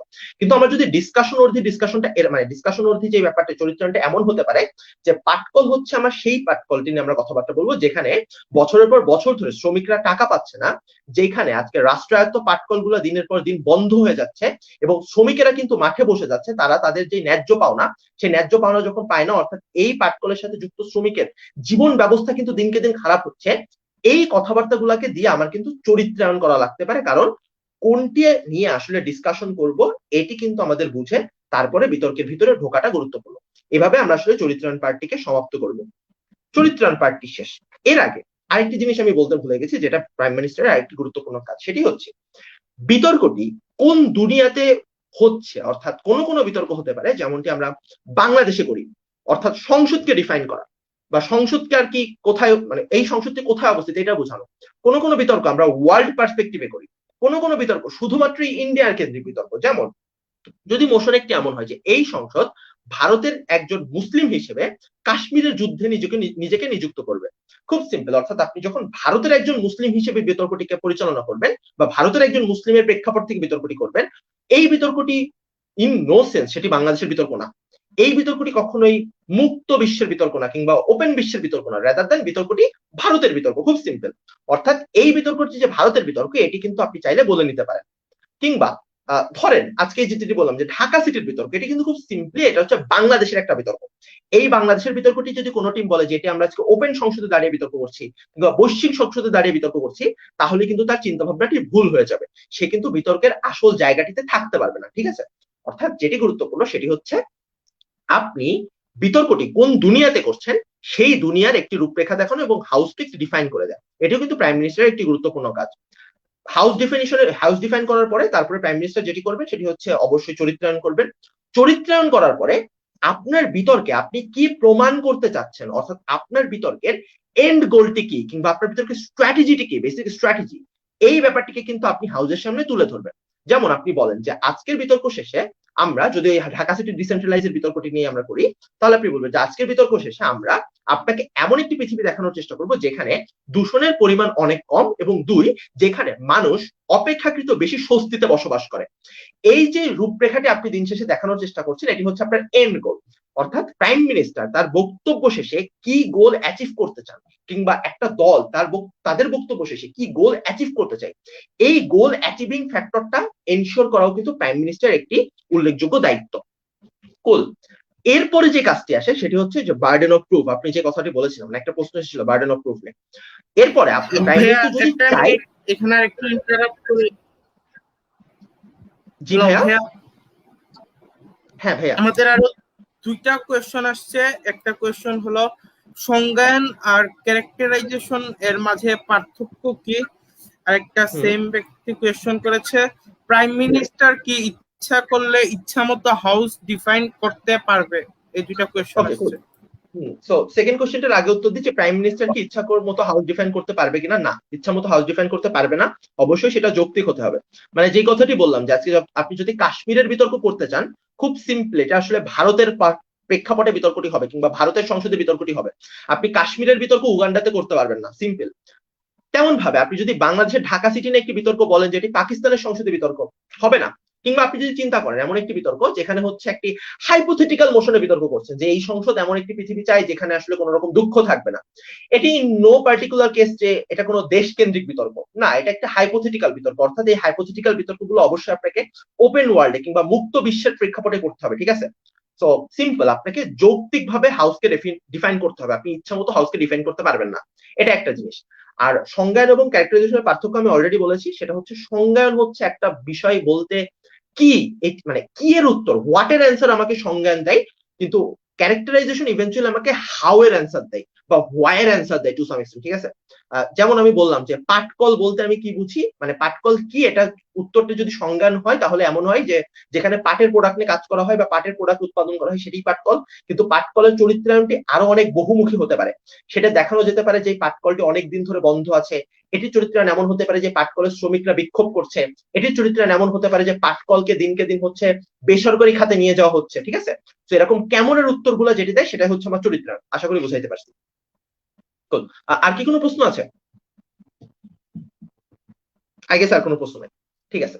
সো তারপরে যেটি বলছিলাম যে বার্ডেন অফ প্রুফের জায়গাটি, অর্থাৎ এই যে আমি যে আমার গোলটিকে দেখালাম, এরপরে প্রাইম মিনিস্টার চাইলে এই কাজটি করতে পারে, সাইড অপোজিশনের জন্য একটা গোল এনশিওর করে দেয় যে ভাই দেখো আমি তো এমন একটা পার্সপেক্টিভ থেকে হচ্ছে দেখানোর চেষ্টা করছি যে গোলে পৌঁছাবো, তুমি সিমিলার গোল অন্য একটি পার্সপেক্টিভ থেকে পৌঁছানোর চেষ্টা করো, পৌঁছানোর চেষ্টা করো, কিংবা অন্য একটি পলিসিতে তুমি আমাদের গোল অ্যাচিভ করে দেখাও। এই যে যেমন আমি বললাম যে ভাই দেখেন ঢাকা সিটির পরিবেশটিকে ঠিক করবো বা ঢাকা সিটির পরিবেশটিকে আরেকটু ভালো করবো, এটি হচ্ছে আমার গোল। আমার গোলে পৌঁছানোর জন্য আমি কি করবো, আমি ঢাকা সিটিকে ডিসেন্ট্রালাইজ করবো। সাইড অপোজিশনের বার্ডেন হচ্ছে এটি যে ভাই তোমরা এসে আজকে ডিসেন্ট্রালাইজ না করো, অন্য একটি মাধ্যমে আমাকে বোঝানোর চেষ্টা করো কিভাবে ঢাকা সিটির পরিবেশকে তোমরা ভালো রাখবা। এই যে একটি বার্ডেন আমি চাপাই দিলাম, এরকম ভাবে আমি কিন্তু বার্ডেন অফ প্রুফ সাইড অপোজিশনের উপর আমি চাপিয়ে দিতে পারি। এই কাজটি করতে আমার অবশ্যই আমি করতে পারি, এটা হচ্ছে প্রাইম মিনিস্টার বার্ডেন, মানে প্রাইম মিনিস্টার চাইলে এরকম বার্ডেন অফ প্রুফ সাইড অপোজিশনের জন্য দিয়ে যেতে পারে। কুল। এরপরে প্রাইম মিনিস্টার যে কাজটি আছে সেটি হচ্ছে তার দলের যুক্তিগুলাকে বলা, যে ভাই আমার দলে আজকে 2টা যুক্তি আমি প্রদান করব বা 3টা যুক্তি আমি প্রদান করব, যুক্তিগুলো হচ্ছে এরকম এরকম এরকম, ঠিক আছে? যুক্তিগুলো বলার পরে সে যে কাজটি করবে সেটি হচ্ছে তার নিজের কিছু যুক্তিকে উদাহরণ সহ মানে ব্যাখ্যা করবে, মানে অ্যানালাইসিস করবে বা রিজনিং করবে, তারপরে যে ধরবে হচ্ছে সে এটার উদাহরণ দিবে, এরপরে যে সেটাকে লিঙ্ক আপ করবে। এই প্রত্যেকটা জিনিস দিয়ে সে আসলে কি করবে যে দিন শেষে তার নিজের পক্ষের যে যুক্তিগুলো ছিল সেই যুক্তিগুলোকে বোঝানোর চেষ্টা করবে। হ্যাঁ, প্রাইম মিনিস্টারের পক্ষে সবগুলো যুক্তিকে ঠিকঠাক ভাবে অ্যানালাইজ করে যাওয়া সম্ভব না, কারণ প্রাইম মিনিস্টারের হাতে সময় 5 মিনিট, সে হয়তো একটা বা 2টি যুক্তি কিংবা 3টা যুক্তি বেশি গেলে সে ঠিকঠাক ভাবে আর কি অ্যানালাইসিস করে উদাহরণ দিয়ে যাদের সামনে উপস্থাপন করবে, এবং বাকি যে যুক্তিগুলো থাকবে সেই যুক্তিগুলা তার মানে পরবর্তী বক্তার জন্য সে ছেড়ে যাবে। এটা স্কুল কলেজ বিতর্কে এটা আরেকটু ভেরি ভেরি ইম্পর্টেন্ট, যে স্কুল কলেজ বিতর্কে অনেক সময় জাজরা এক্সপেক্ট করেন যে প্রাইম মিনিস্টার এসে তাদের পরবর্তী বক্তারা কে কোন যুক্তি উপস্থাপন করবেন কিংবা পরবর্তী বক্তাদের তাদের দলীয় দায়িত্বটি কেমন হবে, সেই দায়িত্বটি জাজের সামনে আমি যদি বলে যাই কিংবা দায়িত্বটি আমি বন্টন করে যাই। যেমন আমি বললাম যে ভাই দেখো আমি আজকে হাউসের সামনে 2টা যুক্তি উপস্থাপন করলাম, আমার দলের যিনি দ্বিতীয় বক্তা আছেন তিনি আমার দলের বাকি 2টি যুক্তি উপস্থাপন করবেন এবং হুইপ এসে আমার দলের পুরো বক্তব্যকে একটা সামারাইজ করে যাবেন, ঠিক আছে? এইভাবে দায়িত্ব বন্টন করে গেলে অনেক সময় জাজরা একটু খুশি হয়, এবং স্পেশালি স্কুল কলেজ ডিবেটে কিন্তু তারা এটিকে খুব বেশি পরিমাণে কাউন্ট করে, ঠিক আছে? সো প্রাইম মিনিস্টার লাস্ট এরপরে যে দায়িত্বটি হবে সেটি হচ্ছে নিজের দলের যুক্তিগুলো বলা, নিজের দলের যুক্তিগুলোকে উপস্থাপন করা মানে অ্যানালাইজ করা, এবং লাস্টলি তার পরবর্তীতে হচ্ছে তার বাকি বক্তা যারা আছে তাদের জন্য দায়িত্বকে বন্টন করে যাওয়া, ঠিক আছে? এটা হচ্ছে প্রাইম মিনিস্টারের কাজ। লাস্টলি প্রাইম মিনিস্টার যে কাজটি করতে পারেন সেটি হচ্ছে তিনি তার বক্তব্য এখনো পর্যন্ত যা যা দিয়েছেন সেটির একটি সাম আপ করা। যেমন একদম লাস্টে তিনি বলতে পারেন যে ভাই দেখেন আমি আজকে কি কি করেছি, আমি আপনাকে একটা কেন বিতর্কটি করা দরকার এটির একটি প্রেক্ষাপট দেখিয়েছি, আমি বিতর্কটি কাদের নিয়ে হবে এটি আমি আপনাকে দেখিয়েছি, আমি আপনাকে দেখিয়েছি কেন আসলে এই পদ্ধতিটা আপনার অনুসরণ করতে হবে, মানে এরকম ভাবে তার নিজের বক্তব্য সে যা যা জিনিসগুলো ছিল সেগুলোকে জাস্ট পয়েন্ট আকারে সাম আপ করে যায় একদম লাস্টে। চাইলে এটি করতে পারে, এটি ঐচ্ছিক, এটা বাধ্যতামূলক কোনো বিষয় না। এটা ছিল আমার প্রাইম মিনিস্টার রোল বেসিক্যালি এতগুলো। আই গেস বেশ কয়েকটি প্রশ্ন এসেছে, আর হ্যাঁ প্রশ্নগুলো যদি বলো। ভাইয়া আরেকটা কোয়েশ্চন আসছে আমাদের, হ্যাঁ যে ভাইয়া স্ক্রিনে দিছি, লেট সাপোজ একটা মোশন উত্থাপিত করা হলো যে এই সংসদ ভেজিটেরিয়ানিজম সমর্থন করে, এই প্রেক্ষিতে পিএম যদি সংসদ বলতে বাংলাদেশ সংসদ সবকিছু বাংলাদেশ সংসদের ডিসাইড করে, তাহলে বিতর্কটি কেমন হবে? আচ্ছা, বিতর্কটি তাহলে একটু বাজে হবে, মানে বিতর্কটি জাজমেন্ট অবশ্যই বিতর্কটিতে 2টি দল যা যা বক্তব্য উপস্থাপন করেছে ওইটির একটি তুলনামূলক কম্প্যারিজন থেকে কিন্তু আসলে জাজমেন্টই হবে, কিন্তু বিতর্কটি খুব একটি ভালো হবে না যদি 2টা দলই আসলে একই ভুলটি করে। কেন বিতর্কটি খুব বেশি ভালো হবে না? কারণ এই বিতর্কটি কখনোই একটি দেশকেন্দ্রিক বিতর্ক না, কারণ ভেজিটেরিয়ানিজম মানে ভেজিটেরিয়ানিজমের যে আন্দোলনটি হয় কিংবা ভেজিটেরিয়ানিজম আমরা কিন্তু পৃথিবীর প্রত্যেকটি দেশেই দেখতে পাই। অর্থাৎ তুমি যদি শুধুমাত্র একটি দেশের প্রেক্ষাপটে এই বিতর্কটি করো তাহলে বিতর্কটি অনেক বেশি সংকুচিত হয়ে যায়। আমরা সংকুচিত বিতর্ক খুব বেশি পছন্দ করি না, ঠিক আছে? সুতরাং বিতর্কটিকে যত বেশি পরিমাণে ওয়াইড রাখা যায় বা একটু ওপেন রাখা যায় সেটারই চেষ্টা করতে হবে। অর্থাৎ বিতর্কটি খুব বেশি ভালো হবে না, কিন্তু এইভাবে যদি বিতর্কটি হয় তাহলে যেমন হয়েছে তার উপরে আসলে জাজমেন্টটি সেট হবে, তাহলে আসলে মানে দিন শেষে দেখা হবে যে বাংলাদেশের প্রেক্ষাপটেও আসলে কারা বিতর্কটিকে জাস্টিফাই করতে পেরেছে, কাদের কথা যুক্তি বেশি ছিল, এইভাবে আসলে জাজমেন্ট হবে, কিন্তু বিতর্কটি খুব বেশি ভালো হবে না, এটা আর কি। আর কোনো প্রশ্ন ভাইয়া?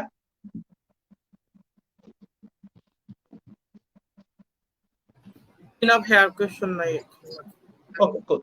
সো আর যদি কোনো প্রশ্ন না থাকে তাহলে পরবর্তীতে আমি মুভ অন করি। সো প্রাইম মিনিস্টারের বক্তব্য শেষ হওয়ার পরে বিরোধী দল তাদের স্ট্র্যাটেজি নির্ধারণের জন্য 1 মিনিট সময় পাবেন। 1 মিনিট সময় শেষে বিরোধী দল এসে যে কাজটি করবেন খুব সিম্পল।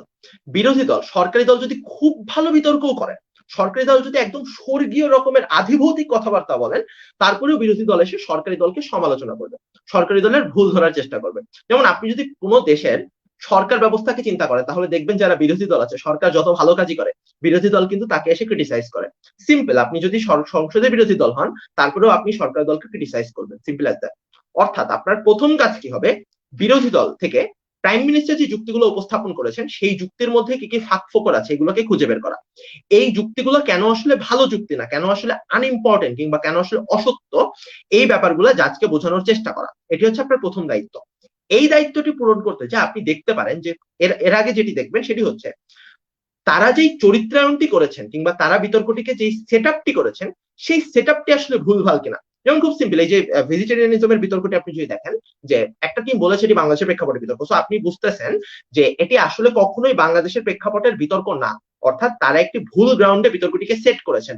আপনার প্রথম দায়িত্ব বিতর্কটিকে ঠিক গ্রাউন্ডে সেট করা এবং কেন আপনার গ্রাউন্ডে বিতর্কটি হওয়া উচিত এটার একটা জাস্টিফিকেশন দেওয়া, সিম্পল অ্যাজ দ্যাট। সেকেন্ডলি, যে আপনি দেখবেন যে তারা যে চরিত্রায়নটি করেছেন এই চরিত্রায়নটির আসলে কোনো ভুল আছে কিনা।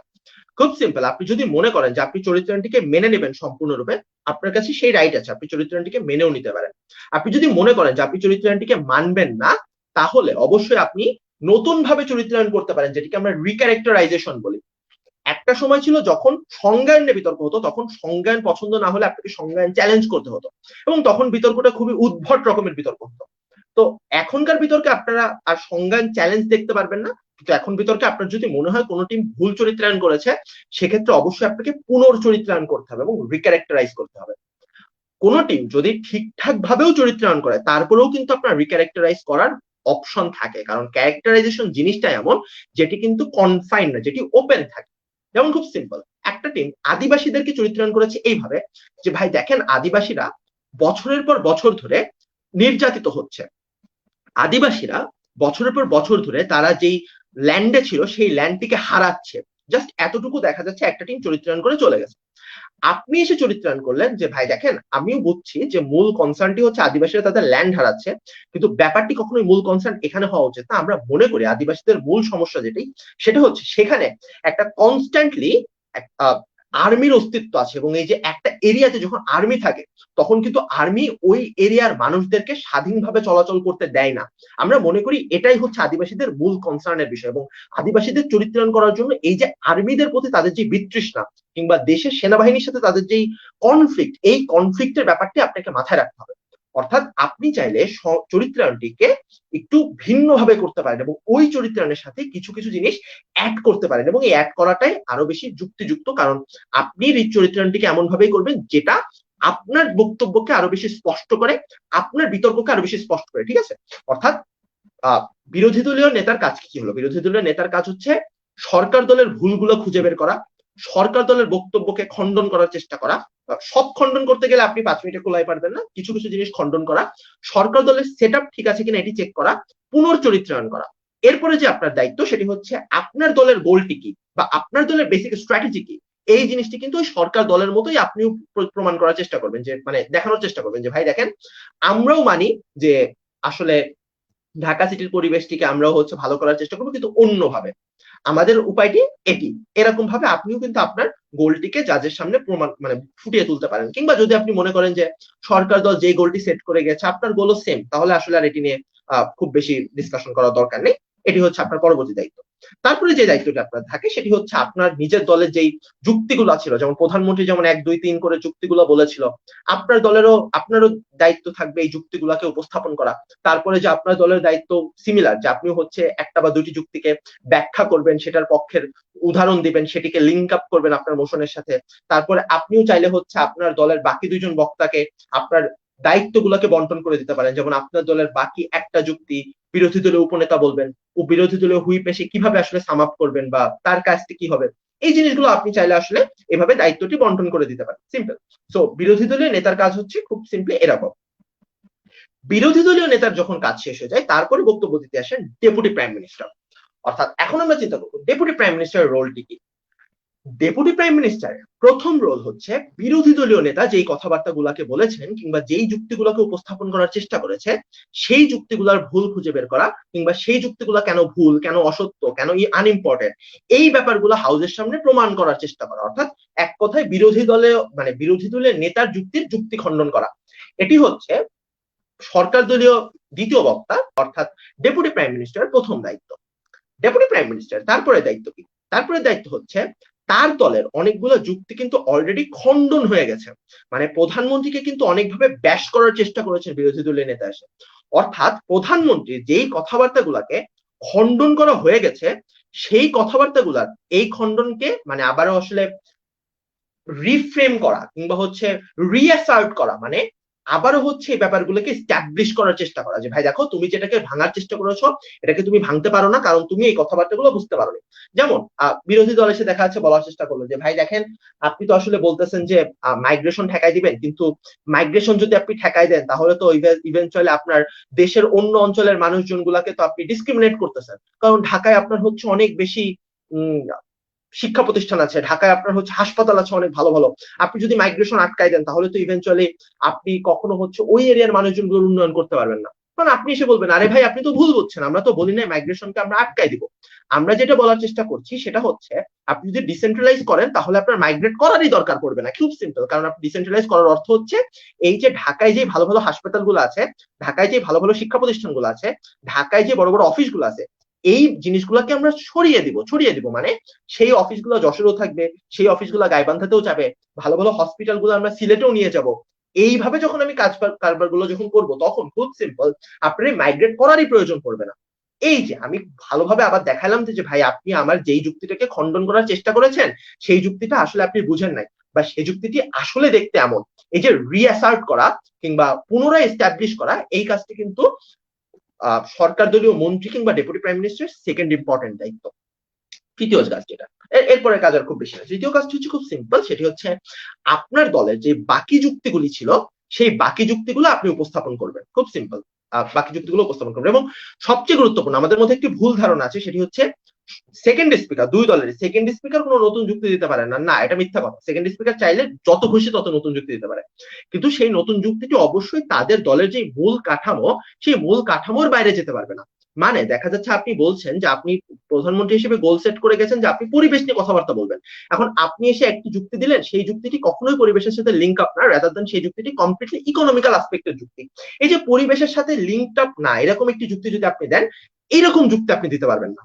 কিন্তু পরিবেশের সাথে সম্পর্কযুক্ত এরকম নতুন যুক্তি আপনি যত খুশি তত দিতে পারবেন, সেটি আপনি ডিপিএমই হন কিনা বা ডেপুটি লিডার অফ দ্য অপোজিশনই হন কিনা। অর্থাৎ সেকেন্ড স্পিকারের পরবর্তী দায়িত্ব সেটি হচ্ছে তার দলের যে বাকি যুক্তিগুলা ছিল সেই বাকি যুক্তিগুলাকে বলা এবং বাকি যুক্তিগুলোকে ব্যাখ্যা প্রদান করা।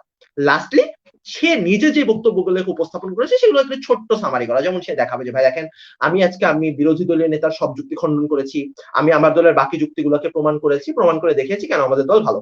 এই কাজটি সে আসলে করবে। এরপরে ডেপুটি প্রাইম মিনিস্টারের কাজ শেষ। Deputy leader of the opposition খুব simple, deputy leader of the অপোজিশনের কাজও অনেকটা ডেপুটি প্রাইম মিনিস্টারের মতোই। Deputy leader of the opposition এসে কিন্তু তার আগের যে দুইজন বক্তা আছেন অর্থাৎ প্রাইম মিনিস্টার এবং ডেপুটি প্রাইম মিনিস্টার, এই দুইজন বক্তার বক্তব্যকে খণ্ডন করার চেষ্টা করবে। দুইজন বক্তার বক্তব্যকে সে যখন খণ্ডন করে তারপরে সে পরবর্তীতে মুভ অন করবে এইখানে যে তার দলের যে বক্তব্যগুলিকে খণ্ডন করা হয়েছে ওইগুলোকেও আবার সে পুনরায় এস্টাবলিশ করবে। ডিপিএম যেভাবে কাজগুলিকে করেছিল deputy leader of the opposition একইভাবে এই কাজগুলিকে সে করবে, অর্থাৎ তার দলের আগের যুক্তি যেগুলো খণ্ডন হয়ে গেছে সেগুলোকে এস্টাবলিশ করবে। তারপরে সে যে কাজটি করবে সেটাই হচ্ছে বিরোধী দলের জন্য মানে বিরোধী দলের যে নতুন যুক্তিগুলো বাদ ছিল বা বিরোধী দলের যে যুক্তিগুলোকে লিডার অফ দ্য অপোজিশন ব্যাখ্যা করে যাননি সেই ব্যাপারগুলিকে সে আসলে ব্যাখ্যা করার চেষ্টা করবেন এবং উদাহরণ দিয়ে লিঙ্ক আপ করে দেখানোর চেষ্টা করবেন যে তাদের দলের বক্তব্য আসলে কতটা স্পষ্ট, কতটা সত্য, কতটা গুরুত্বপূর্ণ। ঠিক আছে, এই কাজটি করবেন।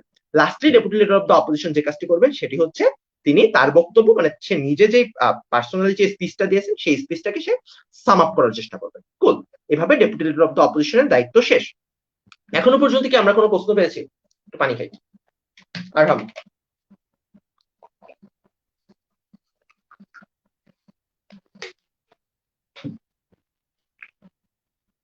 আমরা কি কোনো প্রশ্ন পেয়েছি? আই গেস আমরা এখনো পর্যন্ত কোনো প্রশ্ন পাইনি। আচ্ছা, তো এরপরে আমরা যেটি নিয়ে কথাবার্তা বলবো সেটি হচ্ছে দুইটি দলের হুইপ। হুইপের কাজটি কিন্তু খুব বেশি ইন্টারেস্টিং এবং খুব বেশি মজাদার, এবং সরকার দলীয় হুইপ এবং বিরোধী দলীয় হুইপ দুইজন হুইপের কাজই আসলে সেম, তো এই জন্য আমরা দুইটাকে একসাথে বলবো। দুইজন হুইপের সবচেয়ে গুরুত্বপূর্ণ কাজ এবং তারা 5 মিনিট ধরে যে কাজটি করেন সেটি হচ্ছে বিতর্কটিকে সাম আপ করেন। আমরা অনেক সময় এই প্র্যাকটিসে অভ্যস্ত যে আমরা 4 মিনিট ধরে বক্তব্য প্রদান করি, 4 মিনিট ধরে বক্তব্য প্রদান করে লাস্ট মিনিটে যে বলি এই যে দেখুন আমি একজন হুইপ হিসেবে আমার সামারি করা দরকার, এই যে আমি বিতর্কটিকে এখন সামারি করার চেষ্টা করছি। যে কাজটি একজন পিএমও করেছেন, টিপিএমও করেছেন, লিডার অফ দ্য অপোজিশনও করেছেন, ডেপুটি লিডার অফ দ্য অপোজিশনও করেছেন। হুইপের সামারি আর এই যে ইন্ডিভিজুয়াল স্পিকারের সামারির মধ্যে একটা বেসিক ডিফারেন্স আছে। হুইপ বেসিক্যালি ফুল ডিবেটটাকে সামারি করে, সে তার নিজের বক্তব্যকে শুধুমাত্র সামারি করে না। মিনিং কি? মিনিং পুরো বিতর্কটি কেমন ভাবে পরিচালিত হয়েছে, অর্থাৎ প্রাইম মিনিস্টার কি কি কথাবার্তা বলেছেন, এর এগেনস্টে লিডার অফ দ্য অপোজিশন কি কথাবার্তা বলেছেন, এইরকম ভাবে পুরো বিতর্কটিকে একটা সামারি কিন্তু হুইপ করার চেষ্টা করেন। অর্থাৎ এখন আমরা হুইপের কাজকে যদি একটু ভাগ করি, প্রথম কাজ হুইপের সেটি হচ্ছে বিরোধী দলের যুক্তিগুলোকে খণ্ডন করা। অর্থাৎ বিরোধী দলের যেই যুক্তিগুলা রয়ে গেছে এখনো পর্যন্ত খণ্ডন করা হয়নি, কিংবা মনে হচ্ছে যে এই যুক্তিগুলাকে খণ্ডন করা দরকার, এমন যুক্তিগুলাকে দুই দল থেকে কিন্তু হুইপ এসে প্রথমে খণ্ডন করবেন, যে ভাই প্রাইম মিনিস্টার সেই কথাবার্তা বলেছেন এগুলো ভুল কথা, কিংবা সংস্কার দলীয় সংসদ এসে বলবেন যে ভাই দেখেন ডেপুটি লিডার অফ দ্য অপোজিশনে সেই কথাবার্তা বলেছেন এগুলো ভুল কথা, এগুলো হয় না, এগুলো মিথ্যা কথা, এগুলো হয় না, আপনি যদি বাংলাদেশে দেখেন এগুলো দেখতে পারবেন না, ভারতে দেখেন এগুলো দেখতে পারবেন না। মানে বিভিন্ন ভাবে আপনি এই যুক্তিগুলোকে খণ্ডন করবেন। তারপরে আপনি যে কাজটি করবেন সেটি হচ্ছে বিতর্কের ইম্পর্টেন্ট ক্ল্যাশ পয়েন্ট গুলোকে ফাইন্ড আউট করবেন।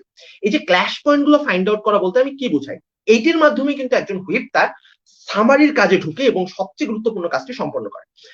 আজকে সরকার দল যে বক্তব্যগুলো প্রদান করেছে এই বক্তব্যের কয়েকটি ইম্পর্টেন্ট আসপেক্ট আছে, যেমন আমি বললাম যে ভাই দেখেন কিভাবে গেলে আসলে আমার পরিবেশের ক্ষতিটা কম হবে। বিরোধী দল এই সেম কথাবার্তা বলেছে, মানে বিরোধী দল প্রমাণ করার চেষ্টা করেছে পরিবেশের ক্ষতি কোন দুনিয়াতে কম হবে। অর্থাৎ আপনি বলেন যে এই বিতর্কের প্রথম ক্ল্যাশ পয়েন্টটি হচ্ছে কাদের দুনিয়াতে পরিবেশের ক্ষতিটি কম হবে। এই ক্ল্যাশ পয়েন্টটি কেন আমরা জিতে যাই এবং আমাদের কথাবার্তা কেন এই ক্ল্যাশ পয়েন্টটি জিতে নিতে ভ্যালিড, এটি আমি আপনাকে দেখাবো। ঠিক আছে? অর্থাৎ এই যে ক্ল্যাশ পয়েন্টটিকে আইডেন্টিফাই করে কেন আপনাদের কথাবার্তা এই ক্ল্যাশ পয়েন্টটি জিততে সাহায্য করছে এটি বোঝানোর চেষ্টা করেন। এইভাবে আপনার বিতর্ক থেকে 2টি 3টি বা 4টি ক্ল্যাশ পয়েন্ট, যতগুলো ক্ল্যাশ পয়েন্টই পান প্রত্যেকটা ক্ল্যাশ পয়েন্টকে ফাইন্ড আউট করেন, তারপরে দেখান যে কেন আপনাদের দলে ক্ল্যাশ পয়েন্টটি জিতে গেছে। এরপরে আপনি যে কাজটি করতে পারেন, যদি ক্ল্যাশ পয়েন্ট আপনি খুঁজতে সমস্যা হয় কিংবা ক্ল্যাশ পয়েন্ট আইডেন্টিফিকেশনের পরেও যদি আপনার টাইম থাকে, সেক্ষেত্রে আপনি দুইটা দলের কেসকে কম্পেয়ার করেন। কেসকে কম্পেয়ার করেন মানে কি, যে দেখেন প্রাইম মানে সরকার দল পুরো বক্তব্য যেই কথাবার্তাগুলো বলার চেষ্টা করেছে সেখানে তাদের 4টা ভুল ছিল। যেমন তারা কখনো প্রমাণ করে না কিভাবে আসলে এই পরিবেশের ক্ষতিটি তারা কমাবে, তারা কখনো প্রমাণ করে না যে তারা যে পরিবেশের ক্ষতিটি কমানোর চেষ্টা করছে এই পরিবেশের ক্ষতি কমানোর ক্যাপাবিলিটি তাদের আছে কিনা। মানে এভাবে আসলে পুরো কেসটিকে আপনি হচ্ছে ক্রিটিসাইজ করেন। ইন কম্পেয়ার টু দ্যাট আপনি আপনার কেসগুলো কেন ভালো এই মানে এই জিনিসটাকে আপনি জাজের সামনে বোঝানোর চেষ্টা করেন। তখন আপনি দেখান যে ভাই দেখেন আমাদের কেসে আপনি দেখতে পারবেন যে আমাদের ক্যাপাবিলিটি আছে, আমাদের কেসে আপনি দেখতে পারবেন যে আপনি জনগণের রোষের সম্মুখীন হবেন না, আমাদের কেসে আপনি দেখতে পারবেন যে আমরা কখনোই সরকারের মানে সরকার খেপে যাবে, রাজনৈতিক দলগুলো খেপে যাবে এমন কিছু আমরা করছি না। অর্থাৎ আমাদের কাজটি কিন্তু বা আমাদের কেসটি কিন্তু বেশি যুক্তিযুক্ত এবং বেশি শক্তিশালী। এইরকম কেস টু কেস কম্পেয়ার করে আপনি দেখাইতে পারেন কেন পুরো বিতর্কে আপনার দলের বক্তব্যগুলো বেশি গুরুত্বপূর্ণ। এভাবেও যদি আপনি দেখাইতে পারেন তাহলেও কিন্তু দিন শেষে আপনি প্রমাণ করতে পারবেন যে আপনি অন্য একটি দল থেকে এগিয়ে আছেন। কুল। অর্থাৎ একজন হুইপের কাজটি দিন শেষে কি দাঁড়ালো, একজন হুইপ দিন শেষে একজন বায়াস জাজ, যিনি আসলে জাজমেন্ট করে দেখানোর চেষ্টা করেন যে তার দল বিতর্কটিকে জিতে যায়। এইভাবেই আসলে একজন হুইপ জাজকে ম্যানুপুলেট করার চেষ্টা করে, কিংবা যারা বিতর্কটি দেখছেন বা বিতর্কটি শুনছেন তাদেরকে ম্যানুপুলেট করার চেষ্টা করেছে, ভাই দেখো এই কারণে বিতর্কটি আমরা জিতে গেছি। এবং সে একটা জাজমেন্ট প্রোভাইড করার চেষ্টা করেন, মানে ক্ল্যাশ পয়েন্ট আইডেন্টিফিকেশন এবং কম্পেয়ার করেই তো আসলে একজন জাজ জাজমেন্ট করে। সো এই জাজমেন্ট মেট্রিক গুলাকে সেট করে দেওয়ার চেষ্টা করে যে এই মেট্রিক আমরা বিতর্কটি জিতি, এই কারণে আমরা বিতর্কটি জিতি। দুজন হুইপেরই সিমিলার কাজ। কুল। সো এরই মাধ্যমে আমরা গঠনমূলক পর্বে কার কি বক্তব্যের মানে কার কি রোল আছে বা কার কি দায়িত্ব সেটিকে আমরা ঠিক করে ফেলেছি বা শেষ করে ফেলেছি। এরপরে আমরা রিপ্লাই রাউন্ডে যাব। রিপ্লাই স্পিকার আসলে কে হন? রিপ্লাই স্পিকার একজন একটা সময় ছিল যখন রিপ্লাই স্পিকার দিত, মানে রিপ্লাই স্পিচ দিতেন শুধুমাত্র প্রথম বক্তা, মানে প্রাইম মিনিস্টার এবং লিডার অফ দ্য অপোজিশনে শুধুমাত্র রিপ্লাই স্পিচ দিতে পারতেন। বাট বর্তমানের বিতর্কে প্রথম দুজন বক্তা যে কোনো একজনই চাইলে রিপ্লাই স্পিচ দিতে পারে। রিপ্লাই স্পিচ আমাদের দায়িত্বটি কি? রিপ্লাই স্পিচ আমাদের যেটা ভুল ধারণা আছে, আমরা মনে করি রিপ্লাই স্পিচ রিপ্লাই স্পিচের আগে আমাদের হ্যাঁ ভাইয়া কোশ্চেন থাকলে অবশ্যই। হ্যালো ভাইয়া, রিপ্লাই স্পিচের আগে আমাদের প্রথম কোয়েশ্চন অনামিকা দেব করেছে, ভাইয়া বৈশ্বিক দিক থেকে ডিবেট না করতে পারলে কি বৈশ্বিক এক্সাম্পল আনা যাবে না? না, অবশ্যই আনা যাবে। বৈশ্বিক দিক থেকে যদি বিতর্ক নাও করি তাহলেও বৈশ্বিক এক্সাম্পল অবশ্যই আনা যাবে। এক্সাম্পল হিসেবে আনতে হবে, এটিকে কোনো আর্গুমেন্ট হিসেবে আনতে পারবো না। যেমন একটি দেখা যাচ্ছে, আমি এটিকে এমন ভাবে বললাম যে ভাই দেখেন এমন একটা আর্গুমেন্ট যে আর্গুমেন্টটা শুধুমাত্র নেদারল্যান্ডের জন্য সত্য, কিংবা এমন একটা আর্গুমেন্ট যে আর্গুমেন্টটা শুধুমাত্র আমেরিকার জন্য সত্য। যেমন বাংলাদেশের পলিটিক্স নিয়ে আমরা যখন ডিবেট করতেছি তখন যদি আমি ইলেকটোরাল কলেজ নিয়ে কোনো একটা আর্গুমেন্ট রান দিই, ইলেকটোরাল কলেজ কিন্তু বাংলাদেশে নাই। ইলেকটোরাল কলেজ কিন্তু শুধুমাত্র আমেরিকার একটা, মানে আমেরিকার একটা বৈশিষ্ট্য, আমেরিকান পলিটিক্স একটা বৈশিষ্ট্য। অর্থাৎ ইলেকটোরাল কলেজ নিয়ে কোনো আর্গুমেন্ট আমি বাংলাদেশের বিতর্কে দিতে পারবো না, কিন্তু আমি চাইলেই উদাহরণ দিতে পারি। যেমন দিতে পারি যে ভাই দেখেন যেমন হচ্ছে ভাই দেখেন বৈশ্বিক রাজনীতিতে অমুক সময় এই ঘটনাটি আমরা দেখেছিলাম, অর্থাৎ বাংলাদেশেও কিন্তু এমন ঘটনা হলে ভালোই হয়, খারাপ হয় না। যেমন আমি বললাম যে ভাই দেখেন আমরা কিন্তু দেখেছিলাম যে সিঙ্গাপুরে কিভাবে একজন এক নায়ক ভারত মানে সিঙ্গাপুরের উন্নয়ন করেছিল। অর্থাৎ এই যে এক নায়কও যে উন্নয়ন করতে পারে এটি কিন্তু আপনি বাংলাদেশের ক্ষেত্রেও দেখতে পারেন। কিন্তু মাহাতির মোহাম্মদ সেও কিন্তু ইভেন্চুয়ালি খুব ভালো গণতান্ত্রিক একজন লিডার ছিলেন না, কিন্তু সেও কিন্তু তার নিজের দেশের উন্নয়ন করেছিল। এই যে বৈশ্বিক উদাহরণগুলো, এই উদাহরণগুলো কিন্তু চাইলেই বাংলাদেশের প্রেক্ষাপটে দেওয়া যায়, মানে উদাহরণ দিতে পারবা কিন্তু কখনো সেটি কি বলা যায় আর্গুমেন্ট হিসেবে ইউজ করতে পারবা না। That's it. আর কোনো কোশ্চেন আরহাম? জি ভাই, আরো দুইটা কোয়েশ্চন আছে। ইব্রাহিম আল সায়েদ কোয়েশ্চন করেছে, ডেপুটি পিএম যদি নাইফিং করে ফেলেন তারপর সরকারি হুইপ নিজ দলের নাইফিং ডিফেন্ড করবে কিভাবে? আর এটার সাথে রিলেটেড সেম একটা কোয়েশ্চন করছে, নাইফিং কি ব্যাখ্যা করলে সবার জন্য ভালো হয়? তো এটা বেসিক্যালি আমি নিজে আলোচনা করতাম, এটা পয়েন্ট অফ অর্ডার ডিসকাশনে আমি আলোচনা করতাম, যেহেতু প্রশ্নটা এসেছে আগে থেকে করে মানে ডিসকাশনটা একটু আগে রাখি। নাইফিং জিনিসটা হচ্ছে খুব সিম্পল, নিজের দলের সাথে কন্ট্রাডিক্টরি কথাবার্তা বললে। কন্ট্রাডিকশনটা হাজার ভাবে হতে পারে। যেমন দেখা যাচ্ছে যে কথাটি আমি বললাম যে বিতর্কটি প্রধানমন্ত্রী এসে শুরু করেছিলেন বাংলাদেশের প্রেক্ষাপটে করা, মানে ডেপুটি প্রাইম মিনিস্টার এসে বিতর্কটিকে নিয়ে গেছেন যে ইলেকট্রাল কলেজ নিয়ে একটা উদাহরণ দিয়ে দিয়েছেন, উদাহরণ না মানে ইলেকট্রাল কলেজ একটা আর্গুমেন্ট রাখতে দিয়েছেন, কিংবা তার আর্গুমেন্টটি কমপ্লিটলি হচ্ছে একটা আমেরিকা কেন্দ্রিক আর্গুমেন্ট হয়ে গেছে। এই যে মানে সরকার দলের মূল যে কাঠামো ছিল সেই কাঠামোর বিরুদ্ধে যে আরেকটি কাঠামো দাঁড় করা, কিংবা সেই কাঠামোর বাইরে যে যখন আমি বক্তব্যগুলোকে প্রদান করতেছি বা আমার আর্গুমেন্ট রান দিতেছি, ইটস সর্ট অফ নাইফিং হতে পারে, কারণ এটা কাঠামো নাইফিং, মানে আমি বেসিক ফ্রেমকে নাইফ করতেছি। সেকেন্ডারি নাইফিং হতে পারে মানে কন্ট্রাডিক্টরি কথাবার্তা বলা। যেমন একটা উদাহরণ মানে একটা আর্গুমেন্ট, যে আর্গুমেন্টটি দিয়ে আসলে সাইড গভর্নমেন্ট প্রমাণ করার ট্রাই করছে বা প্রাইম মিনিস্টার প্রমাণ করার ট্রাই করেছে যে এই গভর্নমেন্ট মানে এই আর্গুমেন্টটা বা এই উদাহরণের মাধ্যমে আসলে আমরা দেশের ভালো করব। ডেপুটি প্রাইম মিনিস্টার এসে হুট করে বলে ফেলেছেন যে এই উদাহরণগুলো দিয়ে আসলে দেশের ভালো হয় না, এই জন্য আমরা ডিসকাশন করবো, এটা দিয়ে আসলে দেশের খারাপ হয়। মানে এই যে একটা সরকার দলের প্রধানমন্ত্রী এসে বলেছেন যে এই উদাহরণটাতে দেশের ভালো হয়, ডেপুটি প্রাইম মিনিস্টার এসে বলেছেন যে এই উদাহরণটাতে দেশের খারাপ হয়। যেমন খুব সিম্পল, আপনি বলতেছেন যে বা ঢাকার জন্য মাইগ্রেশনকে আটকানো অনেক বেশি গুরুত্বপূর্ণ, ডেপুটি প্রাইম মিনিস্টার এসে কথায় কথায় বলে ফেলেছেন যে ভাই দেখেন মাইগ্রেশনটা তো আটকানো তো ভালো না, কারণ মাইগ্রেশন আটকালে তো আপনি দেশের মানুষের রাইট কেড়ে নিতেছেন, একটা মানুষের ফ্রি মুভমেন্টের রাইট কেড়ে নিতেছেন। খুব সিম্পল, নাইফিং হয়ে গেছে, কারণ আপনি প্রধানমন্ত্রী এই কথাবার্তাগুলো বলেন নাই। সো বেসিক্যালি এরকমই নাইফিং, মানে আইদার আপনি বেসিক ফ্রেমওয়ার্কের বাইরে চলে গেলে সেটা নাইফিং হতে পারে, কিংবা আপনার দলের একজন বলেছেন এটা ভালো, আরেকজন এসে বলতেছেন এটা খারাপ, এরকম কথাবার্তা বললেও আসলে নাইফিং হতে পারে। এটা basically knifing. So deputy prime minister যদি নাইফিং করে ফেলেন সেক্ষেত্রে হুইপে সেটিকে কিভাবে ট্যাকেল দিতে পারে? এটা একটা ট্রিকি কোশ্চেন, মানে নাইফিং হয়ে গেলে অ্যাকচুয়ালি ওইখানে একটু ব্যাকল্যাশ তোমাকে খেতেই হবে, বাট তারপরেও কিছু কাজ করা যেতে পারে। যেমন হুইপে সে তখন এটি প্রমাণ করতে পারে যে হুইপের মেইন ফোকাসটা তাহলে যেই ব্যাপারটি নাইফিং হয়ে গেছে সেই জায়গাটা থেকে সরে যে অন্য জায়গায় চলে যেতে পারে। মানে তুমি একটা আর্গুমেন্টকে দেখাচ্ছে নাইফিং করেছো, হুইপ এসে বোঝানোর চেষ্টা করতে পারে আমাদের দলে ওই আর্গুমেন্টের চাইতেও আরো অনেক বেশি গুরুত্বপূর্ণ আর্গুমেন্ট আছে যেগুলো দিয়ে আমরা বিতর্কটি জিতে যেতে পারি। অর্থাৎ যেই ব্যাপারটিতে নাইফিং হয়ে গেছে ওটি যদি আমি কমপ্লিটলি ইগনোর করি, আমি যদি ভুলে যাই একজন জাজ হিসেবে, তারপরেও ওটি এই বিতর্কের জাজমেন্টে কোনো গুরুত্বপূর্ণ ভূমিকা রাখে না। আমি নিজে যদি হুইপ থাকি তাহলে আমার দলে যদি কোনো মানে নাইফিং হয়, আমি মূলত এই কাজটি করারই চেষ্টা করি যে যেই জায়গাগুলিতে সমস্যা হয়ে গেছে কিংবা আমাদের দল যে জায়গাগুলিতে একটু ঝামেলা করে ফেলেছে ওই জায়গাগুলিকে আমি বাদ দেওয়ার চেষ্টা করি, বাদ দিয়ে দেখানোর চেষ্টা করি যে ভাই দেখেন আমাদের দলে আরো অনেক ভালো ভালো জায়গা আছে যেই জায়গাগুলো দিয়ে আমি বিতর্কটি জিতে যাওয়ার জন্য যথেষ্ট। এটা একটা কাজ করা যেতে পারে।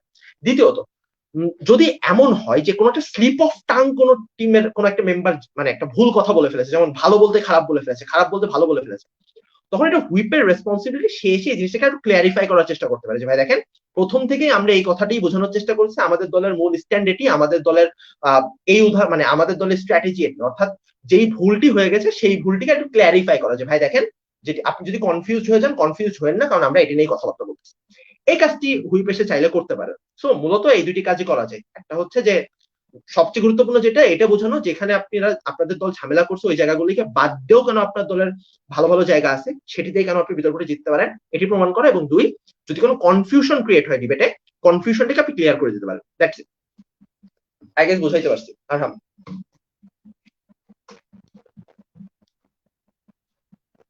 জি ভাই, আর আর তো কোনো কোনো কোশ্চেন নাই? কোশ্চেন নাই? ওকে, কুল।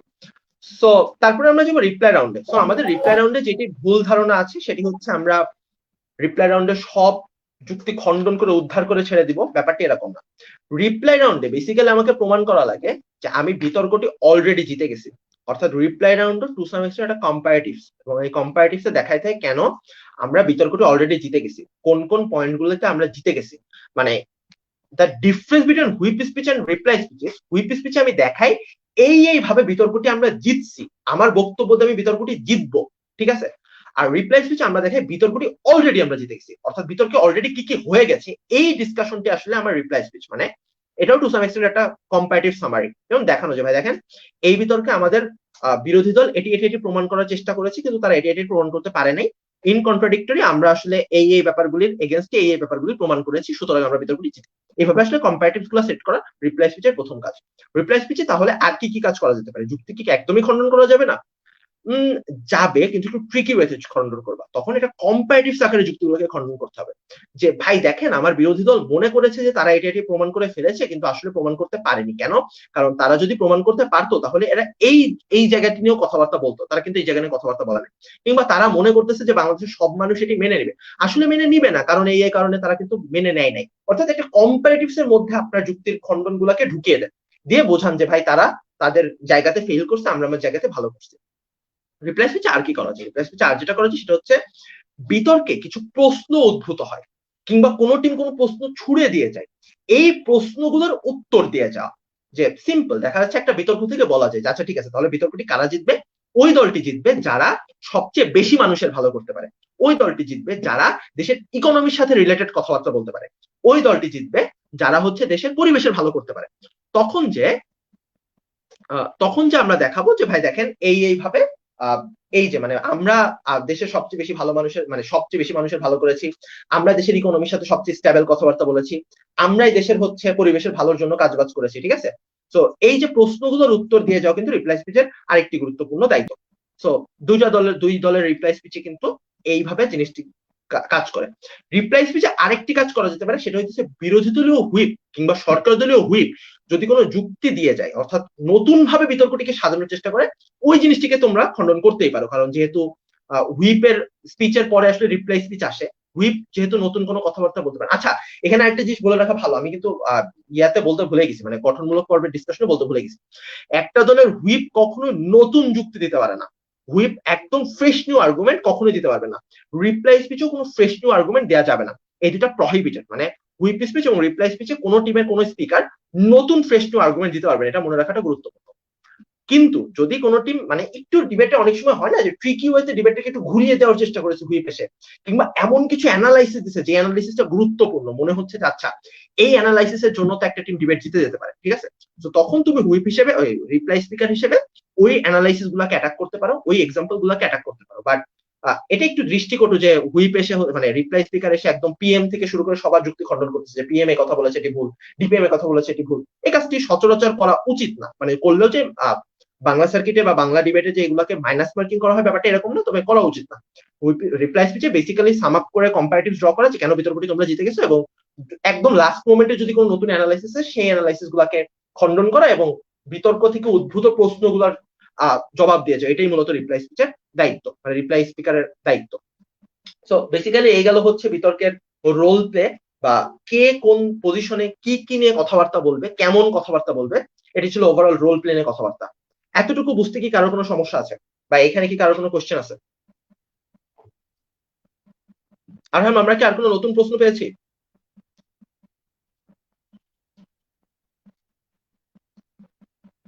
হ্যালো চিনা ভাইয়া, হ্যালো আর কোন নতুন কোশ্চেন পাই নাই ভাইয়া। Okay good. সো আমরা যদি আর কোনো নতুন প্রশ্ন না পাই তাহলে ডিসকাশনের নেক্সট যে পার্টটা আসবে সেটি হচ্ছে আমরা পার্লামেন্টারি ডিবেটে যে পয়েন্টস গুলো আছে, অর্থাৎ তিনটা পয়েন্টস এর কথা আমি অলরেডি আগে বলেছি, point of information, point of order এবং পয়েন্ট অফ প্রিভিলেজ। এই তিনটা পয়েন্ট আমরা একটু ডিসকাস করবো। সো পয়েন্ট অফ ইনফরমেশনটি যেহেতু সবচেয়ে গুরুত্বপূর্ণ, আমরা এটি নিয়ে পরে ডিসকাস করি। আগে পয়েন্ট অফ প্রিভিলেজ এবং পয়েন্ট অফ অর্ডার নিয়ে ডিসকাস করে ফেলি। আসেন, so what is point of privilege? Point of privilege কখন তোলা যায় এবং কি কি কারণে তোলা যায়? তো পয়েন্ট অফ প্রিভিলেজ মূলত গঠনমূলক পর্বের যে মাঝের 3 মিনিট আছে, অর্থাৎ 2 থেকে 4 মিনিট, এই 2 থেকে 4 মিনিটের মধ্যে যে কোনো বক্তার টাইমে তোলা যায়। মানে পিএম এর বক্তব্যেও পয়েন্ট অফ প্রিভিলেজ তোলা যেতে পারে, এলোর বক্তব্যেও পয়েন্ট অফ প্রিভিলেজ তোলা যেতে পারে, ডিপিএম, ডিএলও, হুইপ সবার বক্তব্যে পয়েন্ট অফ প্রিভিলেজ মাঝের 3 মিনিটে তোলা যেতে পারে, এবং যুক্তি খণ্ডন পর্বের মাঝের 1 মিনিটে পয়েন্ট অফ প্রিভিলেজ তোলা যেতে পারে। অর্থাৎ মানে প্রথম 1 মিনিট এবং শেষ 1 মিনিটে তোলা যাবে না, মাঝের 1 মিনিট, অর্থাৎ 1 মিনিট থেকে 3 মিনিটের মধ্যে যে সময়টি থাকে সেই সময়টিতে পয়েন্ট অফ প্রিভিলেজ তোলা যেতে পারে। পয়েন্ট অফ প্রিভিলেজ অবশ্যই আমরা স্পিকারকে তুলবো, মানে স্পিকারকে তুলবো, যে মানে স্পিকার একটা পয়েন্ট অফ প্রিভিলেজ আছে, তখন সময় বন্ধ হয়ে যাবে, পয়েন্ট অফ প্রিভিলেজটি স্পিকার শুনবেন। স্পিকারের যদি মনে হয় যাচ্ছে এটি পয়েন্ট অফ প্রিভিলেজ গৃহীত হয়, তাহলে সে ভার্ডিক্ট দিবে যাচ্ছে পয়েন্ট অফ প্রিভিলেজটি গৃহীত হলো, কিংবা তার যদি মনে হয় যে না এটি পয়েন্ট অফ প্রিভিলেজ গৃহীত হওয়ার মতো না, তাহলে সে বলবে যে না পয়েন্ট অফ প্রিভিলেজটি গৃহীত হলো না। পয়েন্ট অফ প্রিভিলেজ হচ্ছে দুইটি ভাবে তোলা যায়। এক, কোন বক্তাকে কেউ যদি পার্সোনাল অ্যাটাক করে, অর্থাৎ তাকে যদি হচ্ছে হিউমিলিয়েট করার চেষ্টা করা হয়, যেমন কোন একটি বক্তার রেস নিয়ে দেখা যাচ্ছে প্রশ্ন তোলা হয় যে ভাই একটা টিমের দেখা যাচ্ছে একজন বক্তা সে হচ্ছে একটু ব্ল্যাক, তাকে যদি হচ্ছে তার রেস নিয়ে কোশ্চেন তোলা হয়, কিংবা তার গায়ের কালার নিয়ে যদি কথা বলা হয়, এরকম হতে পারে, কিংবা তার কারণ তার বক্তব্যের স্টাইল নিয়ে যদি কটূক্তি করা হয়, যে বলা হয় আরে ভাই প্রধানমন্ত্রী তো ঠিকঠাক কথাই বলতে পারেন না, তিনি কি বিতর্ক করতে এসেছেন, প্রধানমন্ত্রী তো তোতলা, এই ধরনের কথাবার্তা বলে যদি কাউকে হিউমিলিয়েট করার চেষ্টা করা হয়, তাহলে কিন্তু পয়েন্ট অফ প্রিভিলেজ তোলা যেতে পারে স্পিকারের কাছে। সেকেন্ড যে কারণে পয়েন্ট অফ প্রিভিলেজ তোলা যেতে পারে সেটি হচ্ছে কারোর বক্তব্যকে মিসকোট করলে। যেমন তুমি বলেছো প্রধানমন্ত্রী হিসেবে যে ভাই দেখো আজকে আমরা বিতর্ক করব দেশের পরিবেশ নিয়ে, বিরোধী দল এসে বলেছে স্যার দেখেন আজকে সরকার দল এসে প্রমাণ করার চেষ্টা করছে তারা বিশ্বের পরিবেশ নিয়ে কথাবার্তা বলবে, তুমি কিন্তু বিশ্বের পরিবেশ নিয়ে কথাবার্তা বলো নাই, তুমি খুব সিম্পলি বলেছো আজকে আমরা দেশের পরিবেশ নিয়ে কথাবার্তা বলবো, তাই না? অর্থাৎ এই যে তোমার বক্তব্যকে ঘুরিয়ে পেঁচি বা মিসকোট করে কোনো টিম যদি কথাবার্তা বলে, সেই মিসকোটের এগেনস্টেও তুমি পয়েন্ট অফ প্রিভিলেজ তুলতে পারো। মূলত পয়েন্ট অফ প্রিভিলেজ এই দুইটা ভাবে তোলা যেতে পারে, মানে এই দুইটা কারণে তোলা যেতে পারে। Cool. Point of order, point of অর্ডারও কোয়াইট সিমিলার, মানে পয়েন্ট অফ অর্ডারও হচ্ছে ওই যে গঠনমূলক পর্বের মাঝের 3 মিনিট এবং যুক্তি খণ্ডন পর্বের মাঝের 1 মিনিটে তোলা যেতে পারে। পয়েন্ট অফ অর্ডারও স্পিকারকে তোলা হয়। এক্ষেত্রে পয়েন্ট অফ অর্ডার তোলা হলে স্পিকার যে কাজটি করতে পারেন সেটা হচ্ছে স্পিকারের যদি মনে হয় উনি যার এগেনস্টে পয়েন্ট অফ অর্ডারটি উঠেছে তাকে প্রশ্ন করতে পারে যে ভাই দেখো তোমার এগেনস্টে এই পয়েন্ট অফ অর্ডারটি উঠেছে, তুমি কি কোনো ব্যাখ্যা দিতে চাও, বা তোমার কাছে কি কোনো নিজেকে ডিফেন্স করার মতো কিছু আছে? তো সেক্ষেত্রে সে যদি তার নিজের এগেনস্টে কোনো ডিফেন্স থাকে বা নিজের পক্ষে কোনো ডিফেন্স থাকে, সে সেই কথাটি বলবে, তারপরে আসলে জাজ তার ভার্ডিক্টটি দিবে যে পয়েন্ট অফ অর্ডারটি গৃহীত হলো কি পয়েন্ট অফ অর্ডারটি গৃহীত হলো না। পয়েন্ট অফ অর্ডার কয়েকটি ভাবে মানে কয়েকটি কারণে তোলা যেতে পারে, যেমন এক, যেটি হচ্ছে কেউ যদি সময়ের অতিরিক্ত কথা বলে, বাট আই হামলি রিকোয়েস্ট কেউ এইসব কারণে পয়েন্ট অফ অর্ডার তুলবেন না, কারণ এটা খুবই লেম হয়ে যায় আর কি বর্তমান সময়ে। তো কেউ যদি সময়ের অতিরিক্ত কথা বলে, যেমন 5 মিনিট 15 সেকেন্ড হয়ে গেছে সে 6 মিনিট ধরে কথা বলেই যাচ্ছে, এরকম ক্ষেত্রে আজকে কেউ একজন পয়েন্ট অফ অর্ডার তুলতে পারে যে ভাই এটা পয়েন্ট অফ অর্ডার মানে কি রে ভাই ফাইজলামি নাকি, একজন কথা বলেই যাচ্ছে, এটা তুলতে পারে। সেকেন্ডলি সেটা হচ্ছে কেউ যদি কন্ট্রাডিক্টরি কথাবার্তা বলে, যেমন নাইফিং করে, ওই যে নাইফিং নাকি যে ডিসকাশনটি করেছিলাম, নাইফিং কি কিভাবে করা যায় সেটা তো অলরেডি আমি বলে ফেলছি। কেউ যদি নাইফিং করে তাহলেও কিন্তু সাথে সাথে পয়েন্ট অফ অর্ডার তোলা যায় যে স্যার তারা তাদের বক্তব্যকে নাইফিং করতেছে, পয়েন্ট অফ অর্ডার। সেক্ষেত্রে জাজ চাইলে এই পয়েন্ট অফ অর্ডারটি গৃহীত করতে পারে। তৃতীয়ত সেটি হচ্ছে কেউ যদি যুক্তি খণ্ডন পর্বে কোনো নতুন বক্তব্য নিয়ে আসে, যেটা আমি বলেছিলাম যে হুইপ স্পিচ এবং যুক্তি খণ্ডন পর্বে কোনো ফ্রেশ নিউ আর্গুমেন্টস দেওয়া যাবে না।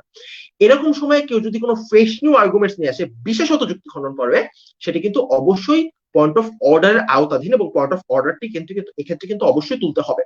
পয়েন্ট অফ অর্ডারটি এভাবেও জাজ গ্রহণ করবে, যাচ্ছে তাই তো হয়তো যুক্তি খণ্ডন পর্বে নতুন একটা যুক্তি নিয়ে এসে সেটা তো আমরা গ্রহণ করতে পারি না, অর্থাৎ পয়েন্ট অফ অর্ডারটি গৃহীত হলো। লাস্টলি যেটি সেটি হচ্ছে কেউ যদি নিজেদের চরিত্রায়নের বিরুদ্ধে যে কথা বলে, যেমন মানে এটি আসলে বর্তমানে একটু কম হয়, কারণ চরিত্রায়ন জিনিসটা অনেক ওপেন থাকে। তো আগে যখন সংজ্ঞান বিতর্ক হতো তখন এটা অনেক বেশি দেখা যেত, কারণ দেখা যাচ্ছে একটা টিম সংজ্ঞান করেছে যে ভাই আমরা আসলে শিক্ষা বলতে বুঝবো যে প্রাথমিক এবং মাধ্যমিক পর্যায়ের শিক্ষা, কিন্তু উদাহরণ দিতে যে সে দেখা যাচ্ছে দিয়ে ফেলেছে একটু উচ্চ মাধ্যমিক পর্যায়ের শিক্ষা, মানে ভার্সিটি লেভেলের শিক্ষার উদাহরণ।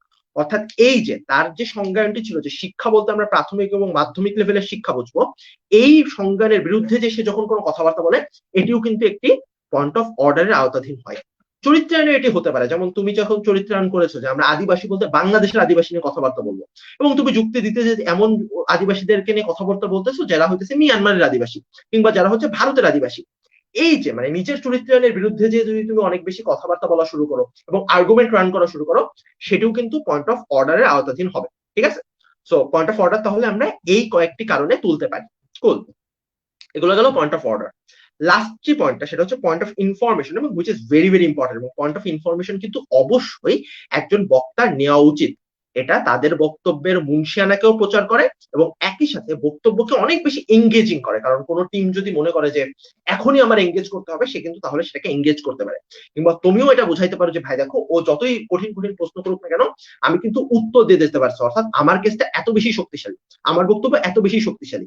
এই জন্য পয়েন্ট অফ ইনফরমেশনটা কিন্তু একটা বিতর্কের জন্য খুবই খুবই গুরুত্বপূর্ণ। পয়েন্ট অফ ইনফরমেশন আসলে কি কি কারণে তোলা যায়? আমরা আসলে দুইটা কারণে পয়েন্ট অফ ইনফরমেশন অনেক বেশি তুলি, যে দুইটা কারণে পয়েন্ট অফ ইনফরমেশন তোলা উচিত না।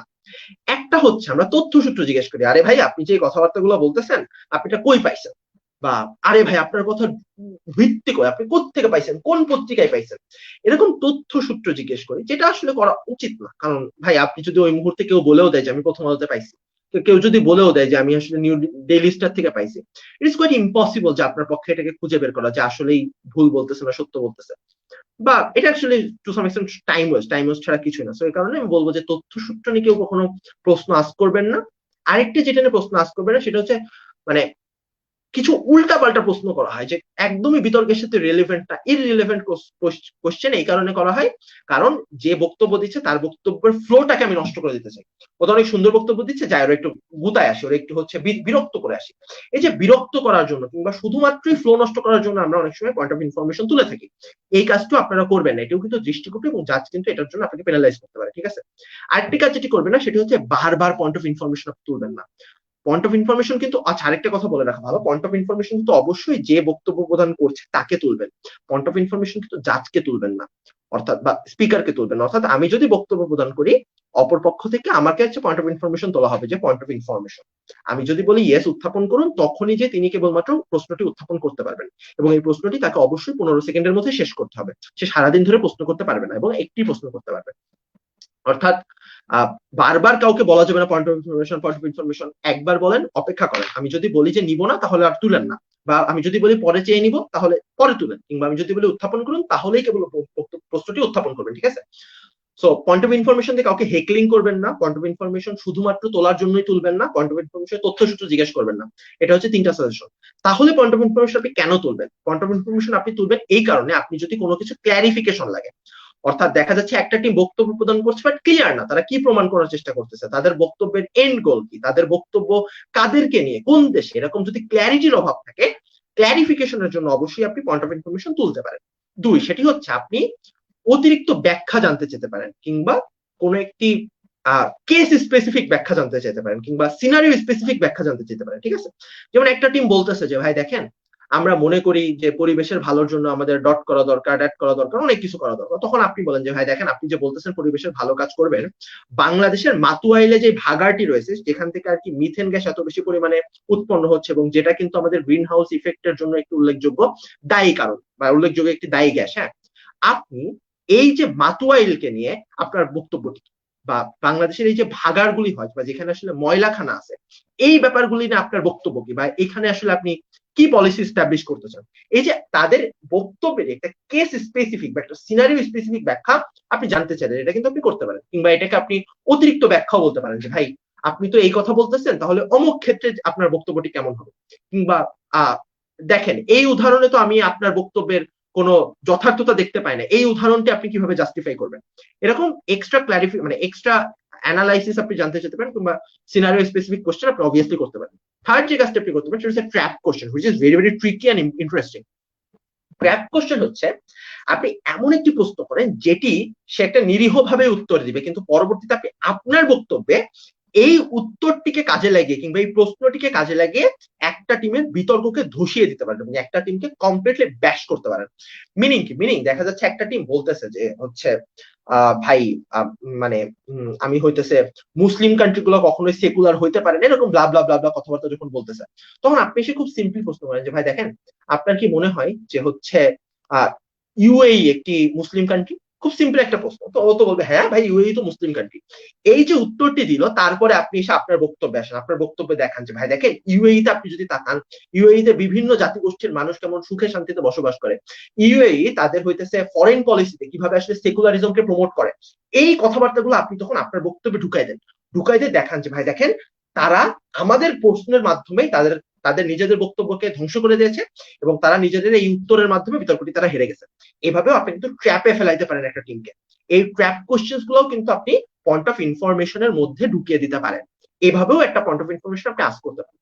সো দিস ইজ অল যেভাবে আপনি পয়েন্ট অফ ইনফরমেশন যে কারণে তুলতে পারেন। একটা হচ্ছে ক্ল্যারিফিকেশনের জন্য আপনি হচ্ছে একটা কেস স্পেসিফিক কোশ্চেন করতে পারেন, এবং তিন আপনি হইতেছে ট্র্যাপ কোশ্চেন করতে পারেন। এইগুলোর জন্য মূলত আপনি পয়েন্ট অফ ইনফরমেশন তুলবেন। সো আরেকটা জিনিস, যুক্তি খণ্ডন পর্বে আপনি কখনোই পয়েন্ট অফ ইনফরমেশন তুলতে পারবেন না। মানে পয়েন্ট অফ ইনফরমেশনটা অবশ্যই শুধুমাত্র কনস্ট্রাকটিভ রাউন্ডের জন্য। যুক্তি খণ্ডন পর্বে আপনি শুধুমাত্র পয়েন্ট অফ প্রিভিলেজ এবং অর্ডার তুলতে পারবেন, ইনফরমেশন আপনি যুক্তি খণ্ডন পর্বে তুলতে পারবেন না। That's it. সো পয়েন্টস নিয়ে আমার ডিসকাশনটা মোটামুটি শেষ। এতটুকুতে যদি কারো কোনো কোশ্চেন থাকে তাহলে তুলতে পারেন। বা আরহাম আমরা কি কোনো প্রশ্ন পেয়েছি আর?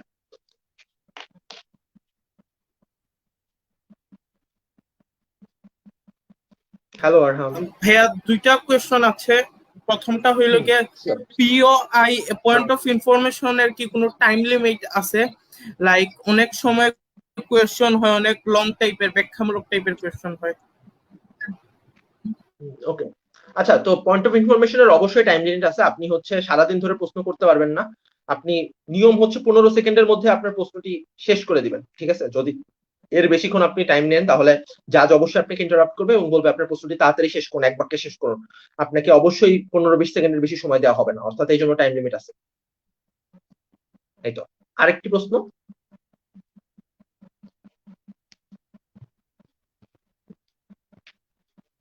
যদি এমন হয় সরকারি একটি যুক্তি ছিল, বিরোধী দল কাউন্টার যুক্তি ছিল, যুক্তি বাস্তব সম্মান মিথ্যা, সরকার দল ভাবো যুক্তি না মেনে নিল, কিন্তু বিচারকের জন্য বিরোধী যুক্তি সঠিক না, তখন বিতর্কে জাস্টিফাই করা হবে কিনা? কুল।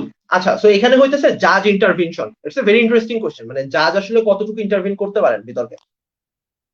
ফ্যাক্ট ইজ জাজ কখনো তার স্পেসিফিক নলেজকে কাজে লাগাবেন না, কিন্তু একজন অ্যাভারেজ রেশনাল ভোটার যেই ব্যাপারগুলিকে স্পষ্টভাবে বুঝেন সেই ব্যাপারগুলিকে কিন্তু তিনি কাজে লাগাবেন। একটু বোঝাই, যেমন একটা টিম আমাকে যুক্তি দিয়ে বোঝানোর চেষ্টা করতেছে যে ভাই দেখেন দেশের মনিটারি পলিসি যদি এইভাবে আমি কাজে লাগাই তাহলে দেশের জন্য ভালো হবে। মনিটারি পলিসি কি? যে হচ্ছে ভাই এই যে আমি মানে বাজেট নির্ধারণ এই ব্যাপারগুলো আসলে দেশের মনিটারি পলিসি কিংবা ফিসকাল পলিসি, মানে ইকোনমিক্যাল টার্ম। হ্যাঁ, তো মনিটারি পলিসি এবং ফিসকাল পলিসি কেমন হবে এটার একটা রূপরেখা একটা টিম দেখানোর চেষ্টা করতেছে। বিরোধী দল আসলে এটার কোন রকম যুক্তি খণ্ডনই করলেন না, ঠিক আছে? যার জানেন স্পেসিফিক নলেজ দিয়ে যে এই অর্থ বছরে আসলে আমি যে এরকম জিডিপি জিএনপি গ্রোথ দেখেছি, সেই জিডিপি জিএনপি গ্রোথের সাথে আমি যদি কম্পেয়ার করি তাহলে এই মনিটারি পলিসি এবং ফিসকাল পলিসি ঠিকঠাক ভাবে কাজ করবে না। এটা কিন্তু জাজের একটি স্পেসিফিক নলেজ, জাজ এই ব্যাপারটা অনেক ভালো মতো জানেন বলে বুঝতে পারতেছেন। কিন্তু একজন অ্যাভারেজ রেশনাল ভোটার কিন্তু এখানে কখনোই বুঝবে না যে আচ্ছা ঠিক আছে ফিসকাল পলিসি মনিটারি পলিসিটা আসলে মানে ওই যে জিএনপি জিডিপির সাথে কম্পেয়ার করে যে বুঝতে হবে, এই ব্যাপারগুলো কিন্তু উনি বুঝবে না। কিংবা দেশে কতটুকু রেমিটেন্স আসতেছে কিংবা দেশের ফরেন রিজার্ভ কতটুকু, এতটুকু কিন্তু একজন অ্যাভারেজ রেশনাল ভোটার কখনো সবকিছু বুঝবেন না। এই ক্ষেত্রে যদি অপোজিশন এই যুক্তির এগেইনস্টে কোনো কাউন্টার যুক্তি না দেয়, সেক্ষেত্রে কিন্তু অবশ্যই সরকারি দলের যুক্তিটিকে আমি গ্রহণ করতে বাধ্য। কারণ তাদের যুক্তির পক্ষে কিন্তু অবশ্যই কিছু লজিক আছে এবং সেগুলো কিন্তু ফেলে দেওয়ার মতন একদম ভুলভাল কথাবার্তা কিন্তু তারা বলেননি। তারা টু সাম এক্সটেন্ট তাদের একটি রূপরেখা দেখানোর চেষ্টা করেছেন, কিন্তু আমি নিজের স্পেসিফিক নলেজ দিয়ে বুঝলাম এই কথাবার্তাগুলো সত্য না, এটি মানে এটি ইফেক্টিভ হবে না, এইরকম ক্ষেত্রে জাজ ইন্টারভিন করতে পারবেন না। কিন্তু যদি এমন হয় একটা টিম সম্পূর্ণ মিথ্যা কথাতে একটা যুক্তিকে ভাঙার চেষ্টা করতেছে, যেমন একটা টিম বলেছে যে ভাই দেখেন কি বলা আছে যে ইসরায়েল আমেরিকা সরি আরব ফিলিস্তিন ইসরায়েল কনফ্লিক্টে আরব দেশগুলা ইসরায়েলকে সাপোর্ট কখনোই করবে না, এরকম একটি যুক্তি দেখা যাচ্ছে আমাকে একটি দল দেওয়ার চেষ্টা করতেছে। ঠিক আছে, এটার পক্ষে অবশ্যই যুক্তি আছে, বিপক্ষেও যুক্তি আছে, কিন্তু বিপক্ষে একটা টিম এসে বললো যে কি বলেছেন মিথ্যা কথা, আরব দেশগুলা ওআইসি সবসময় প্যালেস্তাইনের পক্ষে ছিল, ইসরায়েলকে আরব দেশগুলো হারিয়ে দিয়েছে দুবার যুদ্ধে, এরপরেও হারিয়ে দিবে, মানে হুইচ ইজ কমপ্লিটলি রং। আমি জানি একজন এভারেজ রেশনাল ভোটার হিসেবে এতটুকু কমন সেন্স আমার থাকা দরকার, বা এতটুকু জেনারেল নলেজ আমার থাকা দরকার যে আরব ইসরায়েল যুদ্ধে ইসরায়েলকে কখনো আরবরা হারাইতে পারে নাই। এবং দ্বিতীয়ত বর্তমান সময়ে আমি যদি চিন্তা করি তাহলে আরব দেশগুলো অনেক বেশি পরিমাণে আমেরিকার সাথে যুক্ত, অর্থাৎ একটা টিম এসে জাস্ট শুধুমাত্র স্টেটমেন্ট দিল যে ভাই আরব দেশগুলো তো সবসময় ফিলিস্তিনের পক্ষে আছে, এরকম মিথ্যা কথার উপরে ভিত্তি করে আমি কখনো ওই টিমের যুক্তিকে কাউন্ট করব না। অর্থাৎ সম্পূর্ণ মিথ্যা কথা, যেটাকে কোনো স্পেসিফিক নলেজ দিয়ে আমার জাস্টিফাই করা লাগে না, কোনো স্পেসিফিক অ্যানালাইসিসে জাস্টিফাই করা লাগে না, যেটা শুধুমাত্র কমন সেন্স এবং জেনারেল নলেজ, এরকম ক্ষেত্রে হলে অবশ্যই জাজ সেটিকে ইন্টারভিন করবেন এবং ইন্টারভিন করে তার যুক্তিটিকে গ্রহণ করবে না কিংবা তার রিবাটালটিকে গ্রহণ করবে না। আমি আশা করি বুঝাইতে পারছি। অর্থাৎ জাজ যেটুকু দিয়ে কমন সেন্সে যতটুকু বোঝা যায় কিংবা একজন অ্যাভারেজ রেশনাল ভোটার যতটুকু বুঝতে পারেন ততটুকু ইন্টারভিন করতে পারেন, এর বেশি ইন্টারভিন স্পেসিফিক নলেজে সে করতে পারবেন না। দ্যাটস ইট, আই গেস বুঝাইতে পারছি। আর আমার কি কোনো প্রশ্ন আছে?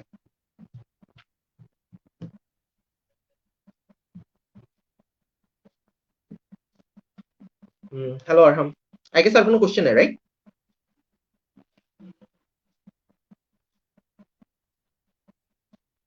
শোনা যায় না, ওকে কুল।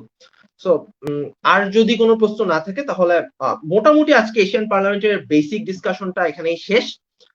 আশা করি আপনারা আপনাদের যে কনফিউশন গুলো ছিল কনফিউশন গুলো দূর করতে পেরেছেন, বা এখন থেকে আর কি বিতর্কগুলো যখন করবেন তখন এই কনফিউশন গুলো আসলে থাকবে না। Sure sure sure sure point of privilege ও পয়েন্ট অফ অর্ডার সম্পর্কে ডিপলি বললে ভালো হতো। আচ্ছা, আমি অলরেডি ডিপলি বলে ফেলেছি, তারপরে আমি একটু আরেকবার একটু বলার চেষ্টা করি। একটা পয়েন্ট অফ প্রিভিলেজ হচ্ছে সিম্পল দুইটা কারণে তোলা যায়। আপনার বক্তব্যকে কেউ যদি মিসকোট করে, মানে আপনি বলেছেন আপনি বাংলাদেশ নিয়ে কথা বলবেন, কিন্তু অপর পক্ষ এসে বলতেছে আরে ভাই সরকার দল বলতেছে ভারত নিয়ে কথা বলবে, মিথ্যা কথা, মানে আপনার কথাকে মিসকোট করা, এরকম করলে আপনি পয়েন্ট অফ প্রিভিলেজ তুলতে পারেন। কিংবা আপনাকে কেউ যদি হিউমিলিয়েট করে বা অপমান করে, সেক্ষেত্রে আপনি পয়েন্ট অফ প্রিভিলেজ তুলতে পারেন। সিম্পল। পয়েন্ট অফ অর্ডার হচ্ছে আপনারা যেই চরিত্রায়নটি করেছেন বা সংজ্ঞান করেছেন তার বিরুদ্ধে যে যদি কথাবার্তা বলেন আপনি নিজেই, সেক্ষেত্রে হচ্ছে পয়েন্ট অফ অর্ডার খাবেন।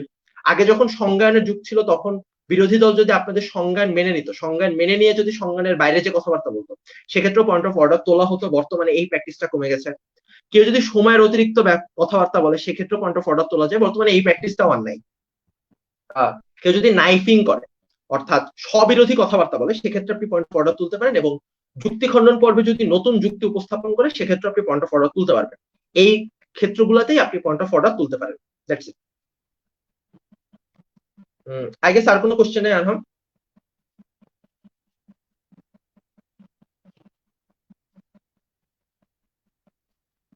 কুল, ওকে।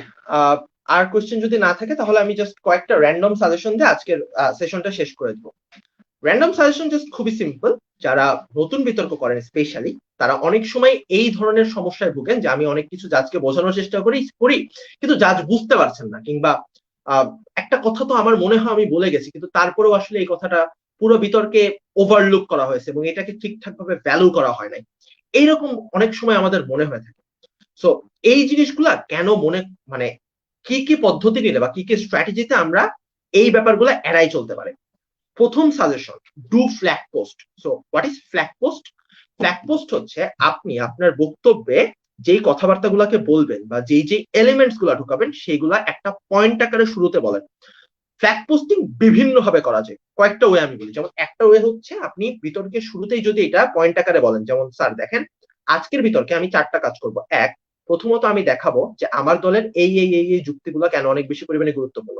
দ্বিতীয়ত আমি দেখাবো যে আমার দলের বিরোধী দলের ওই যুক্তিগুলা কেন ভুল, মানে এরকম ভাবে, মানে আপনি যা যাই করবেন না কেন ইভেন্চুয়ালি সেগুলাকে একটা ফ্ল্যাগ পোস্ট করেন, প্রত্যেকটা জায়গাতে ফ্ল্যাগ পোস্ট করেন। মানে আপনি যদি একটা যুক্তির মানে যুক্তি অ্যানালাইজও করতে চান তখনও দেখান যে ভাই আমি আপনাকে দুইটা লেয়ার অ্যানালাইসিস করবো, প্রথম লেয়ার এটা, সেকেন্ড লেয়ার এটা। কিংবা আপনি যদি উদাহরণও দেন তখন আপনি বলেন আমি আপনাকে দুইটা উদাহরণ দেবো, একটা হচ্ছে সিঙ্গাপুরের উদাহরণ, একটা হচ্ছে চীনের উদাহরণ। মানে এই যে প্রত্যেকটা জিনিস মানে কথা শুরুর আগে আপনি যদি একটা নোট দিয়ে দেন জাজকে যে স্যার এটা আমি করতে চাইতেছি, এটা আমি করতে চাইতেছি, এই ফ্ল্যাগ পোস্ট করলে আমার কাছে মনে হয় যে জাজ তখন আর আপনার কথাগুলোকে ওভারলুক করবে না।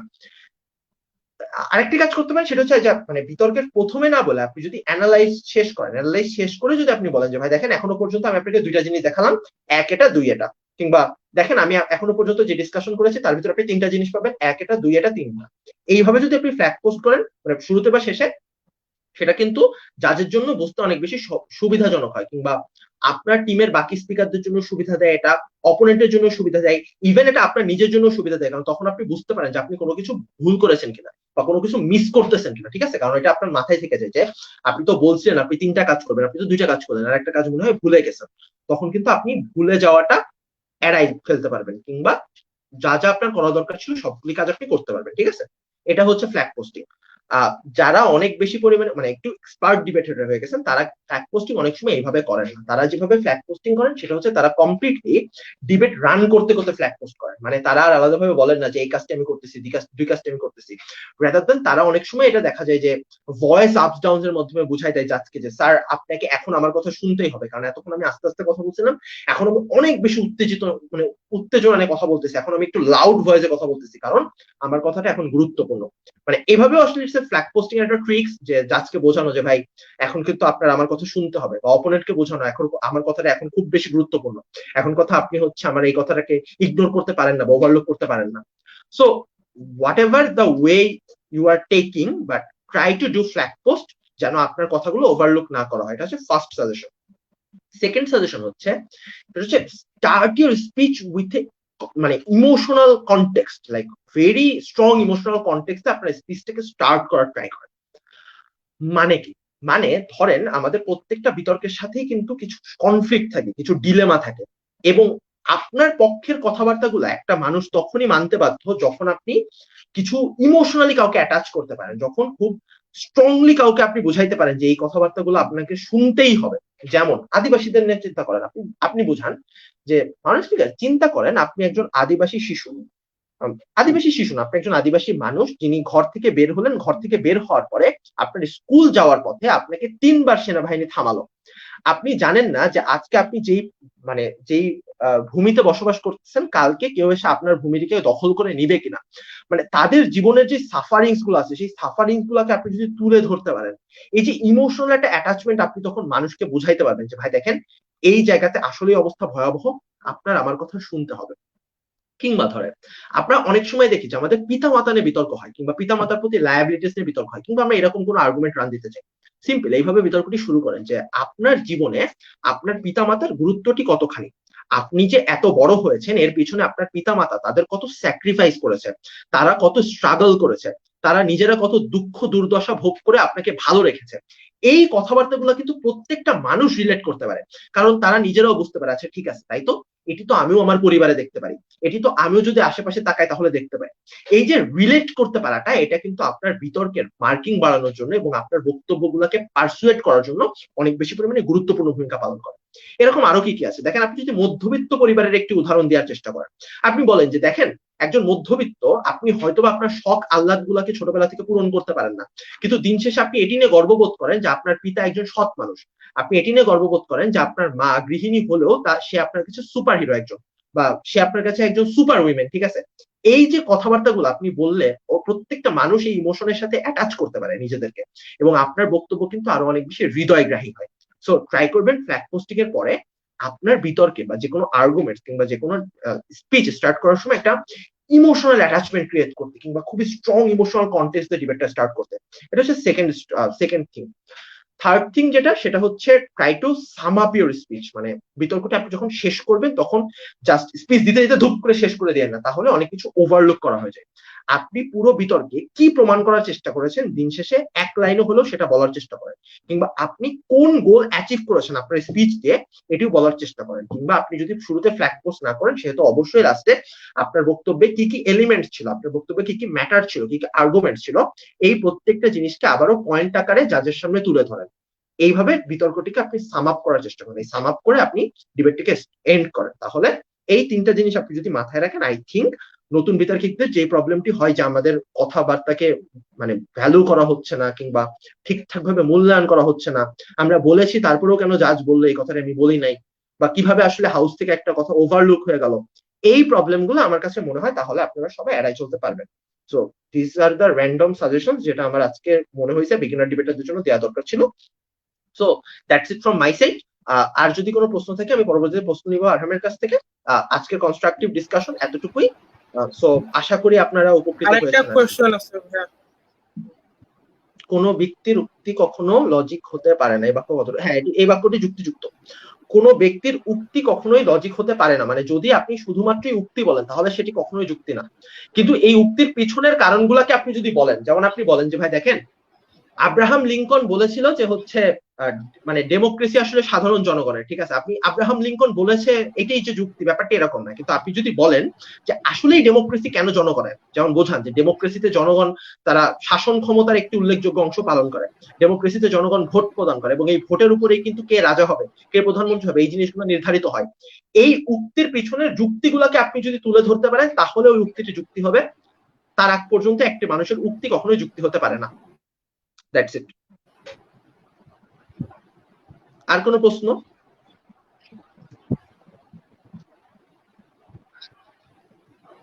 জি না ভাই, আর কোনো প্রশ্ন নাই। ওকে কুল। সো আর যদি কোনো প্রশ্ন না পাই তাহলে আজকের সেশনটি আমার পক্ষ থেকে এতটুকুই। এতক্ষণ ধৈর্য ধরে সেশনটি শোনার জন্য সবাইকে অনেক অনেক ধন্যবাদ। আশা করি আপনারা একটু হলেও উপকৃত হতে পেরেছেন। আর যদি সেশন সংক্রান্ত আপনাদের আরো কোনো প্রশ্ন থেকে থাকে, কিংবা সেশনের বাইরেও যদি কোনো প্রশ্ন থেকে থাকে, যে কোনো মুহূর্তে আপনারা আমাকে পার্সোনালি রিচ করতে পারেন। আমাকে মেসেঞ্জারে নক দিলে আমি চেষ্টা করবো আপনাদের প্রশ্নগুলোর উত্তর দেওয়ার জন্য। যেহেতু আমি আরো আপনাদেরকে সেশন নিয়েছি সেহেতু এটা আমার দায়িত্বের মধ্যেই পড়ে। তো এতটুকুই, সবার জন্য অনেক অনেক শুভকামনা। আর নতুন ক্লাব একটি প্রতিষ্ঠিত হয়েছে, ক্লাবের জন্য অনেক অনেক শুভকামনা থাকবে। আপনারা পরবর্তীতে বিতর্ক চর্চাতে অনেক উল্লেখযোগ্য ভূমিকা পালন করেন, সিলেটের বিতর্ক অঙ্গনকে সামনের দিকে এগিয়ে নিয়ে যান, এবং অবশ্যই আমাকে আজকের সেশনটি নিতে সুযোগ করে দেওয়ার জন্য অনেক অনেক ধন্যবাদ। টাটা আমার পক্ষ থেকে। আরহাম।